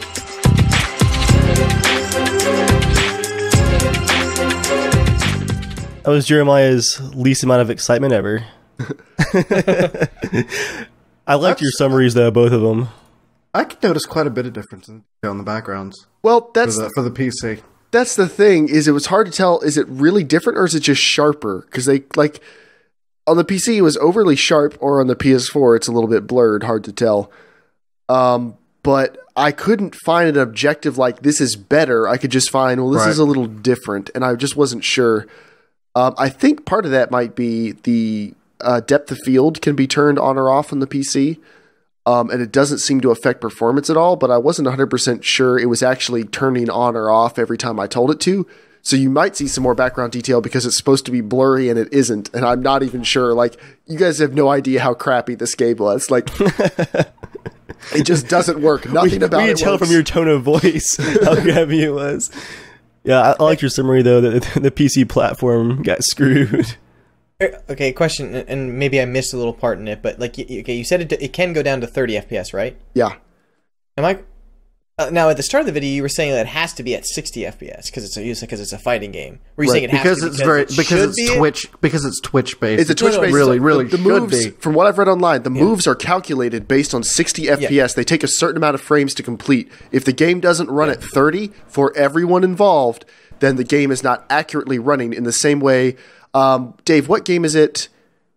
Dark Souls 1 bases some scripts and timings off of frame counters. Right, so if you're running like 60 FPS on the PC in Dark Souls, you can actually mess parts of the game up because you're not supposed to be running at frame rate. So okay, I guess I wanted to make clear that you were saying like it needs to be more so for the engine rather than like, you know, just saying, well, a fighting game needs to be 60 FPS. No. I know, I agree. Like, I mean, like Smash Brothers, the higher FPS for a fighting game is, you know, it makes it so much better. But I didn't know if it was like, okay, the engine like has to be like that, or okay. No, when you're playing at 30 FPS, you can't really tell in the video, but the game feels way worse than 30 FPS. 30 FPS in most games feels okay. Like, it doesn't feel like there's a massive thing wrong with it, but it was slow and muddy and like the moves weren't working. Like, it was really, really bad at 30 FPS. Like, I would say probably unplayable. I wouldn't make that determination for everyone else, but I would not play it at 30 FPS. So when it was at 60, were you hitting the moves pretty consistently? Shut up, James. I said, I don't play Mortal Kombat. I tried so hard to get some of those fatalities you see in all the YouTube videos, and someone did one to me once, and that's as good as I got. You should have bought you should have bought the DLC so you can just press one button. That's true. I should have gotten the easy fatalities. Why'd you have to go there? Yeah, stay tuned for Project Cars and The Witcher 3 coming as soon as possible. As soon as he actually stops playing Witcher. Providing The Witcher 3 runs in the Potato Masher, as I have been told for months and months and months, there's no way in hell. So we'll see. Well, I mean, that's because the Potato Masher doesn't actually exist. It's all a video that you made up to lie to the internet. So you can't run a game on a fake computer, Jeremiah. Your hate comments give me tiny amounts of money. Keep going. It's now time for Jeremiah's special segment. Are you okay? Can you handle this? You got this? Yeah. So The Witcher 3 is coming. I'm sorry, guys, for my voice. I'm really sorry. The Witcher 3 is coming out Monday night at 7. As it turns out. It is. Yeah, it is. I'm just getting back to this part. Now, it's a point of contention about the game that the graphics may or may not have been downgraded. Don't say the trigger word. Oh, my triggers. Yeah. We're going to have extensive things to talk about how good the game looks after it comes out. But we do know to run the game on its highest settings, you'll need some decent graphical horsepower. And it's kind of interesting because we're all kind of coming from different places hardware-wise. You know, I've got to try to push the game at 4K. Dave is pushing it at 1440p. He likes his settings all the way up. Joel, likes his settings. He'll turn them down as much as possible. Too much, but yeah, he'll turn them down as much as possible, or as much as he needs to get a really good frame rate. Variance is what Joel wants. I just want smooth gameplay, consistent. Right. Yeah, that's what So Joel and I were just talking about different ways we could possibly, how can we make this better? Because Joel's been talking about getting the game on the PS4, and we're trying to encourage him, no, play it on the PC.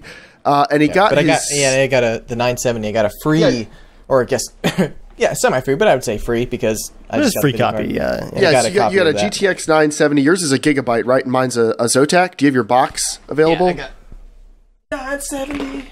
Okay, so that's are we doing this? Is this happening right now? Yeah. We're holding up our game boxes. Joel, did you have that other thing? Why is this box so thick? What the heck? So Dave has a Zotac box. I have my Zotac box. Joel has his gigabyte. What else did you get with it, Joel? I got another game actually. I got Oh, look at that! 970s, bitch. Wait, what's that, Dave? What's that? Two 970s. I can't hold on these graphics cards. First of all, I can't believe that Joel is actually talking about graphics cards. This is blowing my mind right now. Now, Joel, how many GBs do you have now? I have no idea. I got two 970s, so 970 plus 970 is 16 something. No, it's 1940. 16 what? I don't know. Don't even math, Joel. Don't even math. Wait. Whoops, that's 8. No, 8 does not factor into this at all. Are you just adding the model numbers together? What's happening right now? Nothing. Joel has a 1940 card. So anyway, Dave, I have your. I keep track of benchmarking results for a variety of different benchmarks for every computer I've had for the past 5 years, or every build I've worked on. Because I like to see what upgrades actually made a difference, what upgrades really didn't make much of a difference at all, things like that. And I like being able to tracking, okay, the performance I have today, is it really that much better than what I had 2 or 3 years ago? Where did it matter? So, Dave, you have a hexacore. You have a 3930K running at 4.2 gigahertz, and you have a GTX 980 clocked to 1418 megahertz, 1418 megahertz on the core. That's correct. And I like Unigine Heaven. The Unigine Heaven 4.0 benchmark is a really good straight GPU power benchmark. Now, Dave. Yes. When you had two GTX 480s running an SLI, your Unigine Heaven score was 1133. Then you upgraded to a GTX 680, and your score went down to 933. Yes, but boy, did my power bill go down as well. Interestingly, the Potato Masher scores 808, so a single 680 is actually not a ton better than the Potato Masher. But then you went to 680 SLI, which I never got your test scores from. And then you moved up to your 980, which has turned in a very solid score of 1699. Oh, wow. So that was a nice big upgrade. I'm scared. And now Dave doesn't know this part. My GTX 970, when I had a single one, I overclocked it a fair bit, and I was able to churn out a score of 1492. So I'm only 200 points behind your Unigine Heaven score with those cards are solid, and that's an overclocked 980 that you're using too. So if you didn't overclock your 980, it would be even closer. So Dave, you've talked to me before, and you said you're considering going back to 970 SLI, but you want me to test it out first if I got SLI, and confirmed that the memory issue wasn't a big deal, and that it was actually worth the performance difference, because it's a little bit more money for you to get two 970s, but it's actually like $50 more for you to have two 970s. Yeah, it's like $30 more. And the reason I didn't go for that before, that was my original plan last year with the first 970. But what changed my mind was there were a lot of reports of people saying that the SLI for the 970s was just a bad experience. And that's something that you really can't test. Like, how does the frame timing feel without it sitting right in front of you? And I was so nervous about it. I'm like, I don't want to risk it. What about the 970 SLI was supposed to be a bad experience? The memory was supposed to really crush things at 1440p and whatnot. Okay. So your score was 1699. I have Joel's Unigine Heaven SLI score in front of me here. These are all run at the same settings, in case anyone's curious. Okay. How much of an upgrade in that score would you need to see for it to be worth switching? Realistically. Okay. Considering your 480 SLI was 1133, a single 680 was 933, what would you want to see? What was Joel's single card score? Oh, I don't have a single card score for Joel. My single card score was 1492. When I had my old 970 before it burned up, my score was 1424. Because it would cost me so little, and honestly, I'm planning on flipping the 980 as soon as possible before it loses too much of its value, because the card is great, but it's not worth what you pay for it. Right. I got the return because Newegg was offering it, basically, and that was about it. The reviews on the 980 is a very good card, though. It's a good card. It's just card. It's not worth the money. They charge way too much extra for it. But anyway, what would that score need to be for you to go, this might be worth it? 22 or 2300 or more, I think, would be enough for me to flip it like next week. Well, just go Joel's score was 2285. Oh, that's really good, man. That's right on the edge, though. It's not like blowing me out of the water. Are you sitting down? Okay. I overclocked my Zotax. Oh, here we go. See, Jeremiah knows what he's doing. Let's move on from Joel. No. Joel's cards run cool and quiet. Mine are a little more on the ragged edge. Both of my cards together are not as loud as my single 290, but they're in the ballpark. They're not as hot and they're not as loud, but they are. You can definitely hear them if you take your headphones off, and they definitely make the office a little warmer. But again, still cooler than the 290. Overclocked to 1365 on the core each, and I could overclock a lot farther, except I'm just scared about temperatures at that point. They turned out a score of 2516. That's okay. Yeah, that's impressive. The cheapest GTX 970 you can buy. The Zotac is, and that's running on a 650 watt power supply, where each card is getting one of its power plugs is coming off a double Molex adapter. They each get one real PCI adapter and then one Molex. So that's a score of 2516, and I have some preliminary. Sorry for my voice again, guys. I've been through 3 bottles of water on this podcast so far. Yeah, you're good. Go ahead, Joel. I was just say I could talk for you a little bit. Yeah, go ahead. I was just gonna say, Dave, I'm just excited to see how the 980 works on Monday night for Witcher. You know, just what does it look like at just such a low graphics level? I would love to see some of the recording footage so I can be like, oh, that's what it looks like on a console. You son of a bitch. I'll cut you good. I know where you live. Okay, originally I talked with Jerome. I've had these now for a little while, and I told Jerome, I was like, let's not tell Dave, like, after Witcher's been out for a couple days. I'm like, oh, Dave, I've been playing it at such and such resolution. How is this? And he's like, no, give Dave a chance to have 2 days to buy the video cards. I'm like, okay. Yeah, because I've been after Jeremiah to get the SLI for a while. I know that I was pressuring him.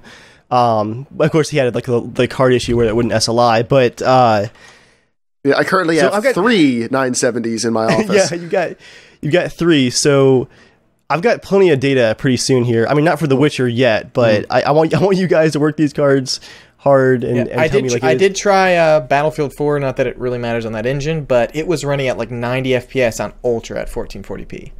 That's awesome. Did you have VSync on? I'm gonna assume. Mm-hmm. After you got the frame. Yeah, but so. it like kind of went above that no matter what. So early results of the memory thing. I've been abusing the VRAM as much as possible over the past couple of days, and I'll be making a video for anyone concerned about 970 VRAM issues. So here's the thing. It's really hard to use 4 gigabytes of VRAM, and ignore everything you Google about on the internet. These morons are like, well, with the games these days, you never know how much you're going to need, blah, blah, blah.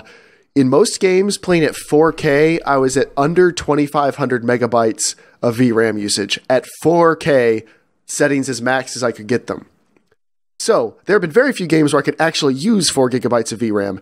GTA 5, with everything on Ultra, with 4x anti-aliasing at 4K, which if you want to murder graphics cards, 4x anti-aliasing at 4K is insane. You do not need that. There's no visual difference. My frame rate was in the 20s with SLI. That's how hard the anti-aliasing pushes the cards.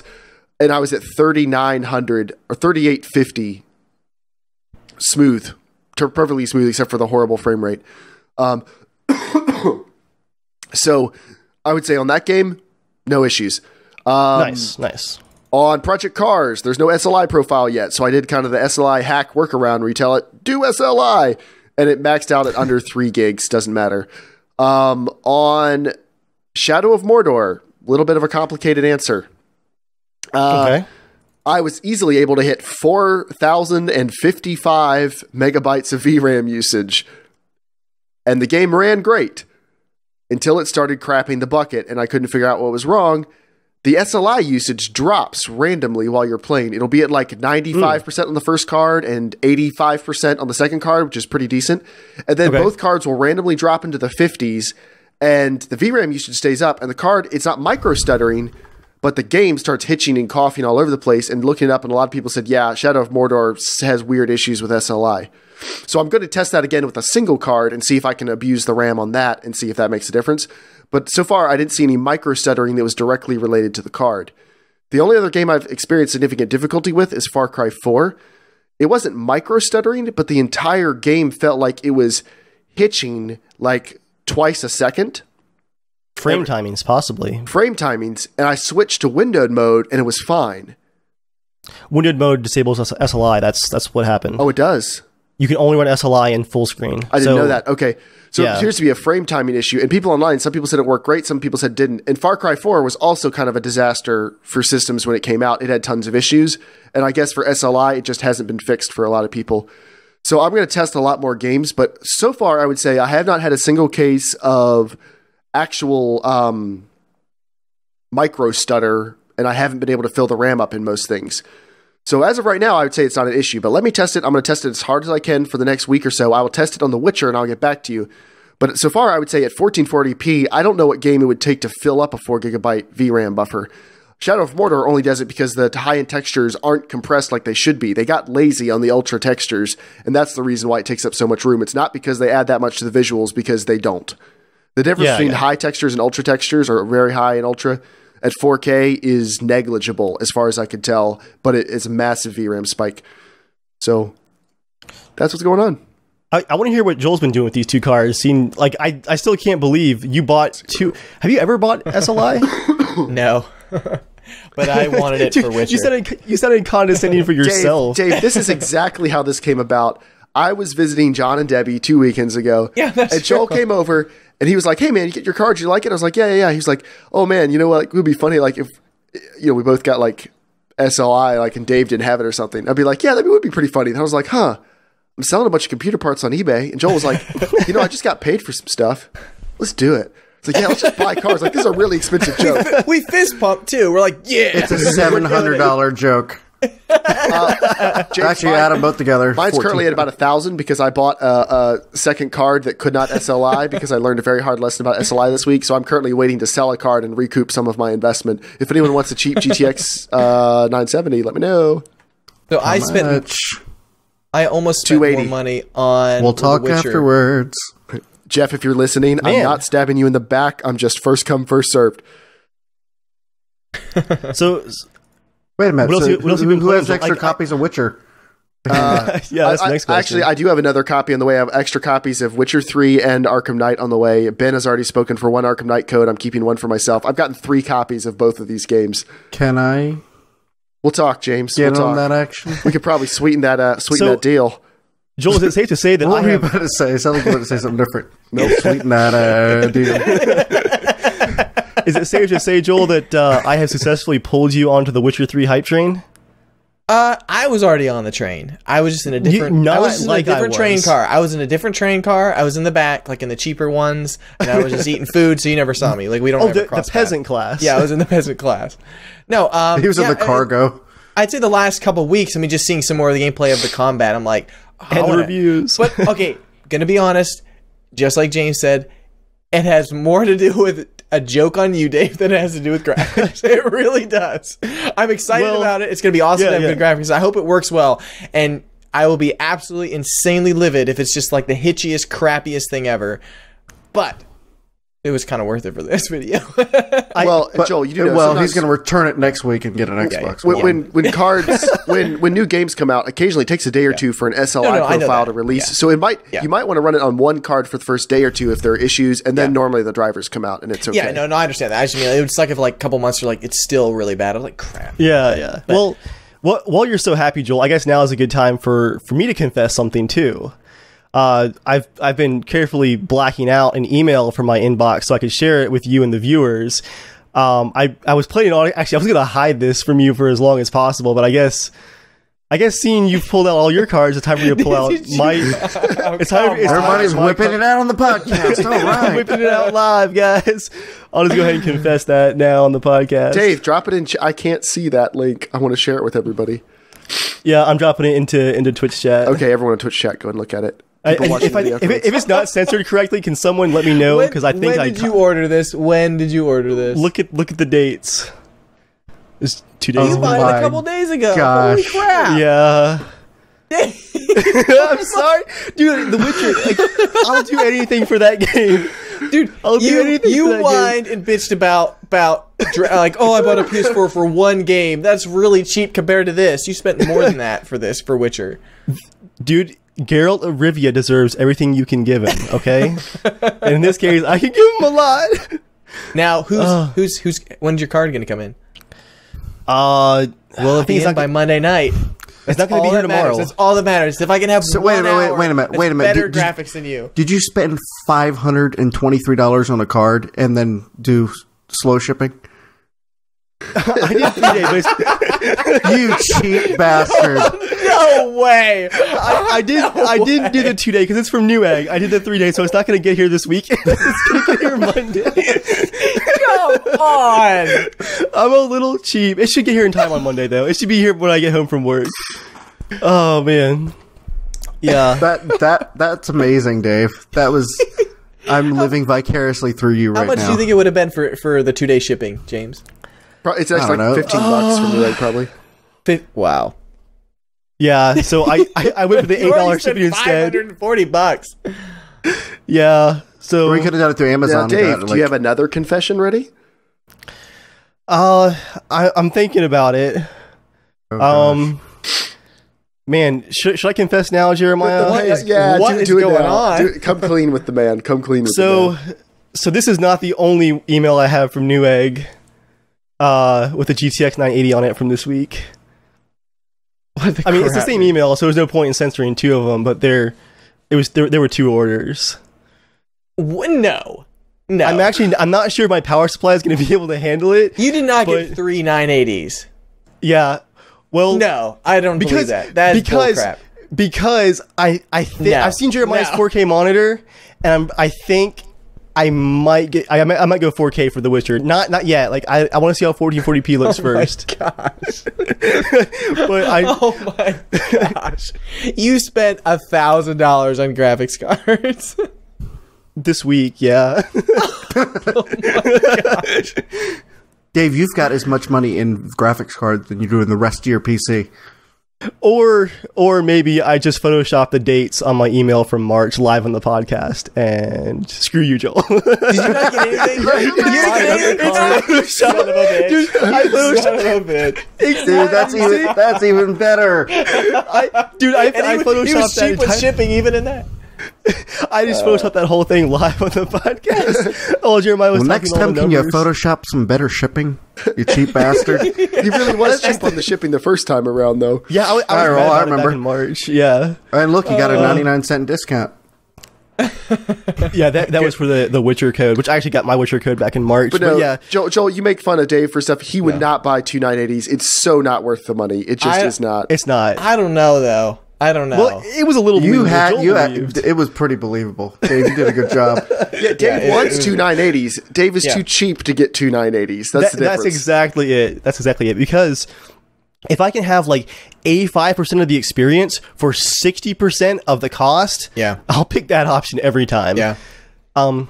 So all of the saying, how quickly are you going to sell your 980? So here's the thing. What I want you guys to do this weekend, Joel, you had your prank. Now I need your help, okay, buddy? I need you. I need you to push those cards, because you you are picky.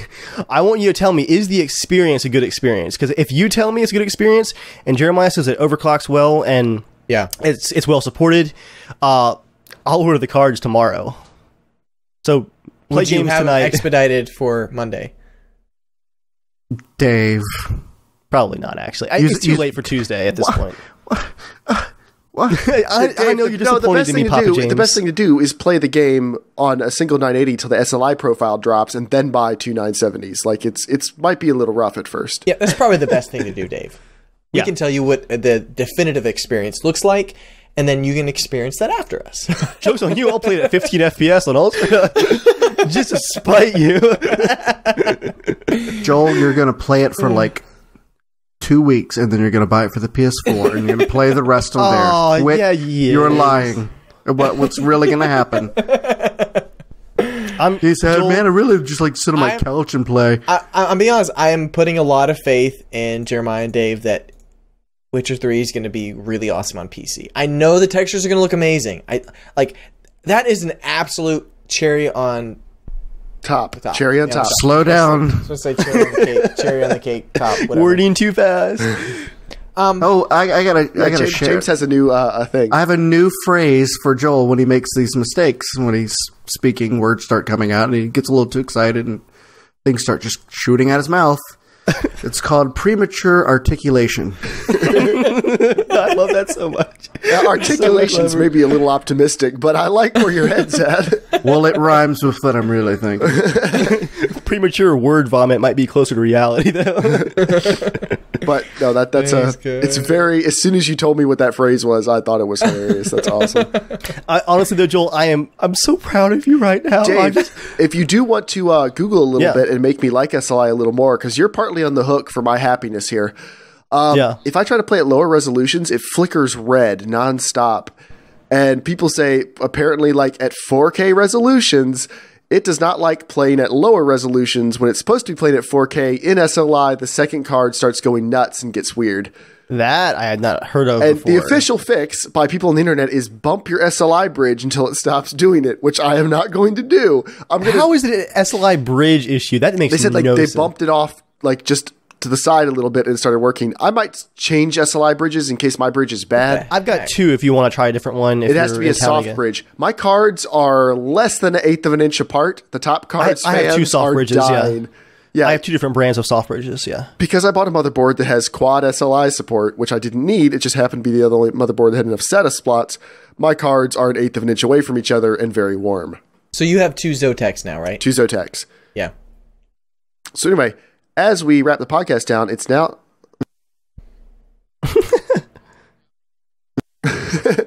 Are you actually? No. Okay. Your graphics cards, what, a 550 Ti? No, I have a 660. Oh, I didn't know you upgraded. Okay. Still doing everything you need? Cool. Fulfills all his needs. I think I fully committed to the idea of playing Witcher 3 on PC when I saw that I was like, you know how some games will have really good controller support, but then they kind of have half support. Like Battlefield 3 had kind of half controller support. The icons would be there, but the way it controlled with the controller was not the same. I'm not talking about like locking on auto aim kind of stuff, but it didn't work correctly.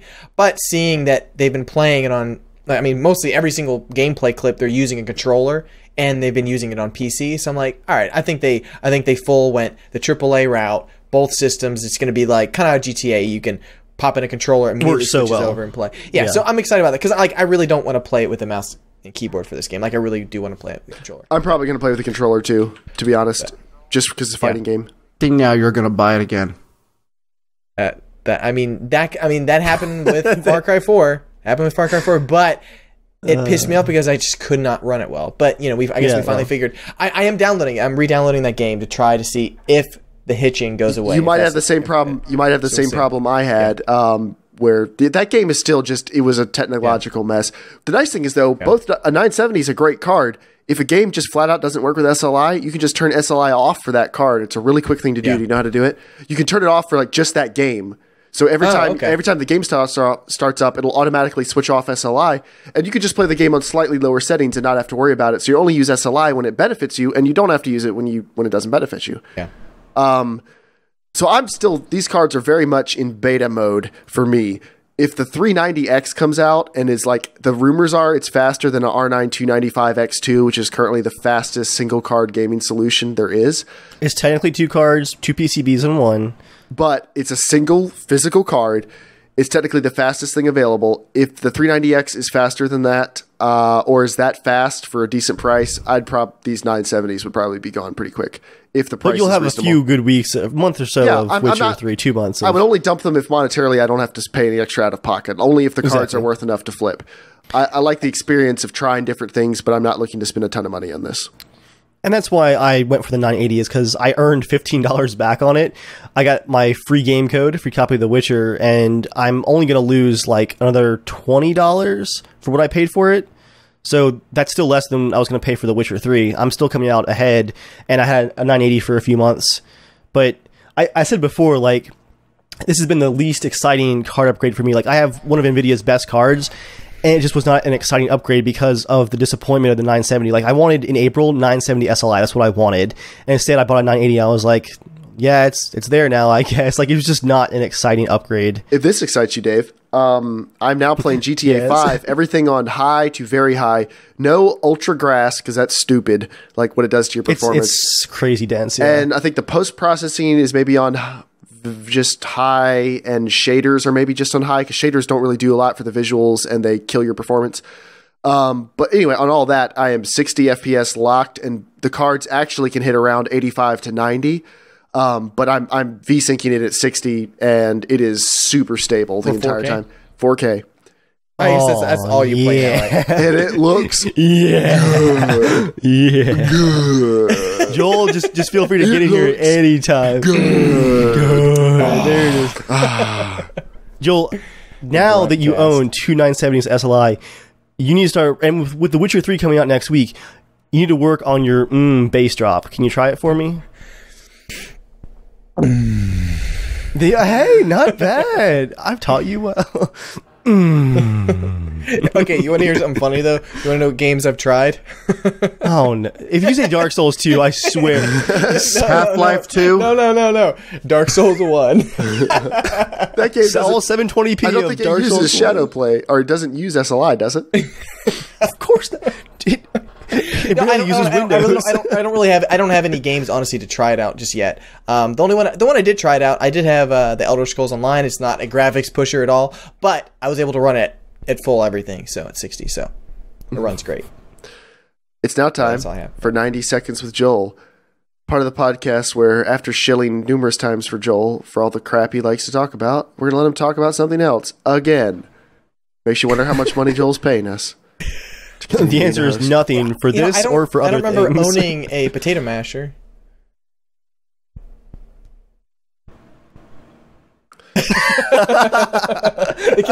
Actually, the Nebula Kickstarter just finished. It completed. We got the goal of $1,000. Didn't finish. So you hit your goal. Yeah. We still have 15 days left, so we'll see. Keep them coming, boys. Feed that Nebula's rage. Okay, I really will try to keep this really quick, but I found out pretty much the drinks I like. Okay, they're pretty much girly drinks, and the sad part is those girls drink more manly drinks than I do. So I was at a bar that my wife's sister, they own a bar, so we were allowed to have anything we wanted, and like nothing sounded good on the whole menu.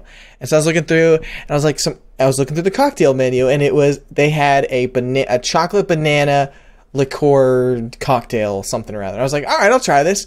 So it's really busy in there, and I'm standing up against like the bar, like everyone's like sitting around, just dudes everywhere. It's just like I'm like short, you know, like I feel like a hobbit, like up on the edge, you know, to order. And the best part, Dave, the lady's like, she like looks around, is like, chocolate banana cocktail. You guys were like drinking regular beers, you know. I'm just like, hello. Like, right? There's no cool way to drink a cocktail leaning against a bar, just so you know. Anyway, so I found out that those are the drinks that I apparently like. But it was delicious. It was awesome. I drink it really fast. Speaking of Joel, when I come into town next, I have something to show you. All right. But he's going to show you right now. That, Joel, is... that's his urine jar when he's on the podcast and doesn't want to get up. He's very clear. That is moonshine. Oh, wow. That is real moonshine. I smell a podcast coming around it. Like, Joel's gonna get warm. Drupcast. like made in a basement in a still moonshine. Wow. Yeah. So next time I come into town, I've had some of this stuff. It is fire. It is delicious. We should play Moonshine Nebula.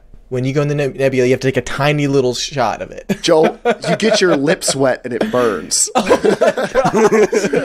I'm scared. Okay, we have two last little things. These things today, I found these. I ran across this on the internet today, and it kind of blew my mind that something like this even exists. It's so weird and bizarre. It's cool, but so weird. And I want to know if you guys have ever heard of this before, because it's crazy. First thing is called finger tutting.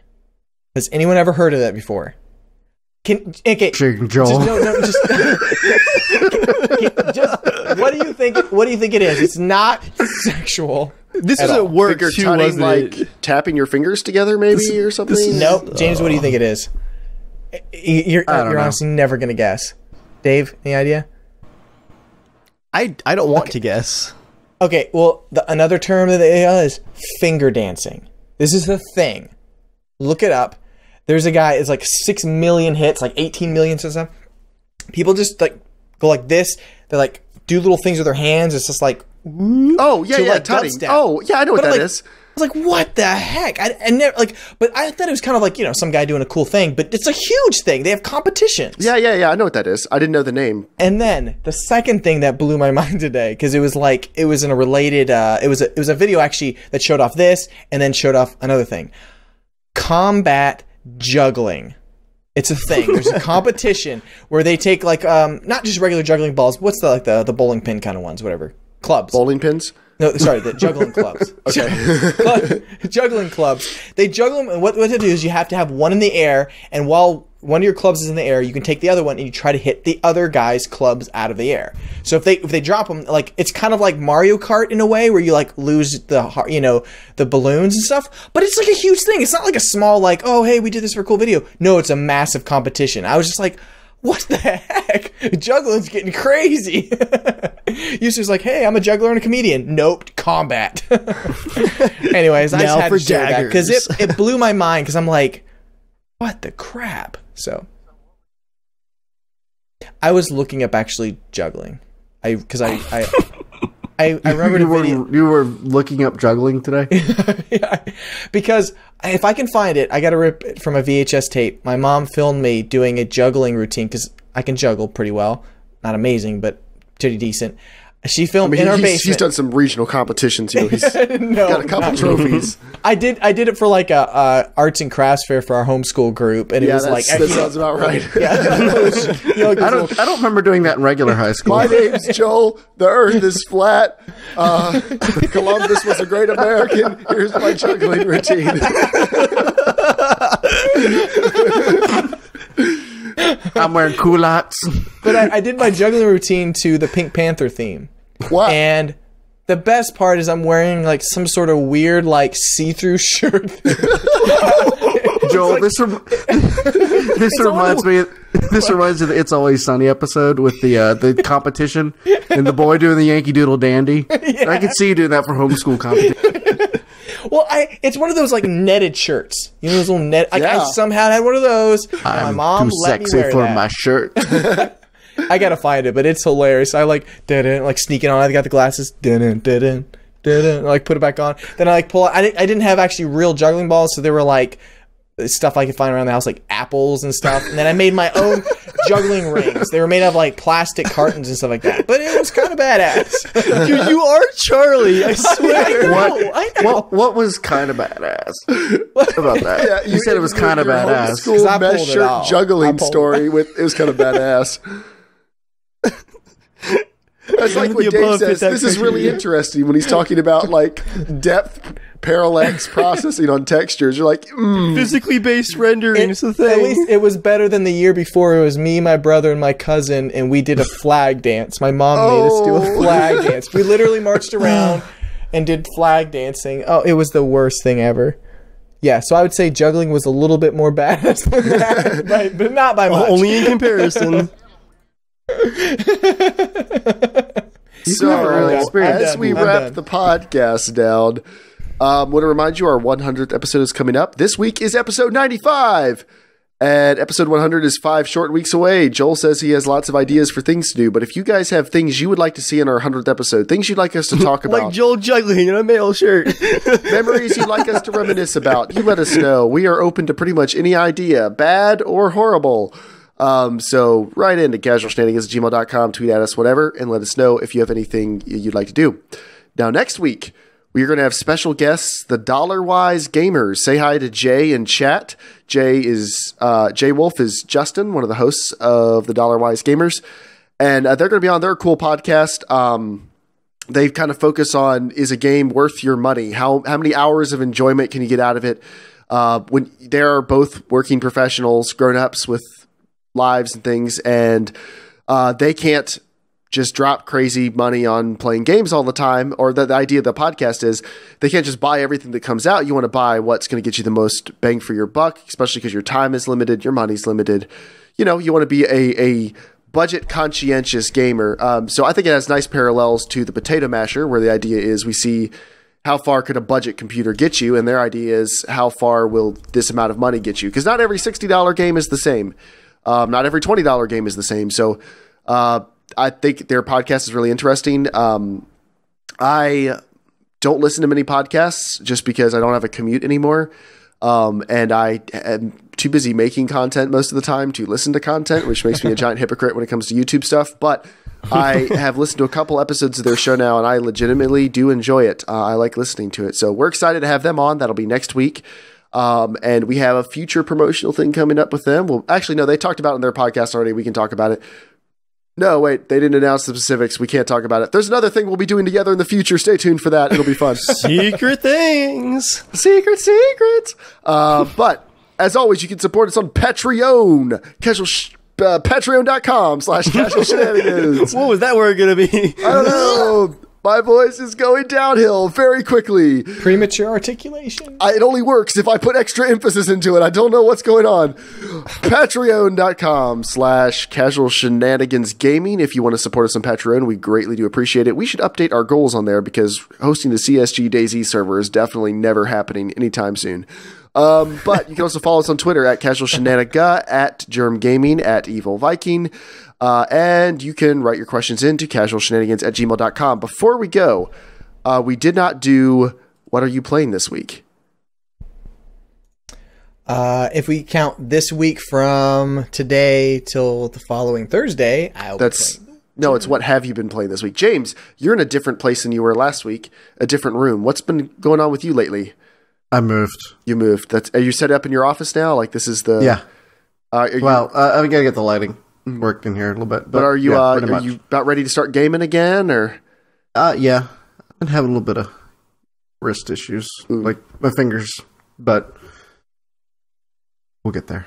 But I did play a little Dark Souls 2 with Joel. Sweet. How far is it? Not that far. It beat the first beat, boss. Okay. It looks really good. Like it was cool. What else have you been playing? Anything else? Cool. Dave, what have you been playing? A lot of city skylines again this week. Like my lunch breaks have turned into like 100% just cities. Like I'm like trying to eat and build blocks of city at the same time. How much time do you have in that now?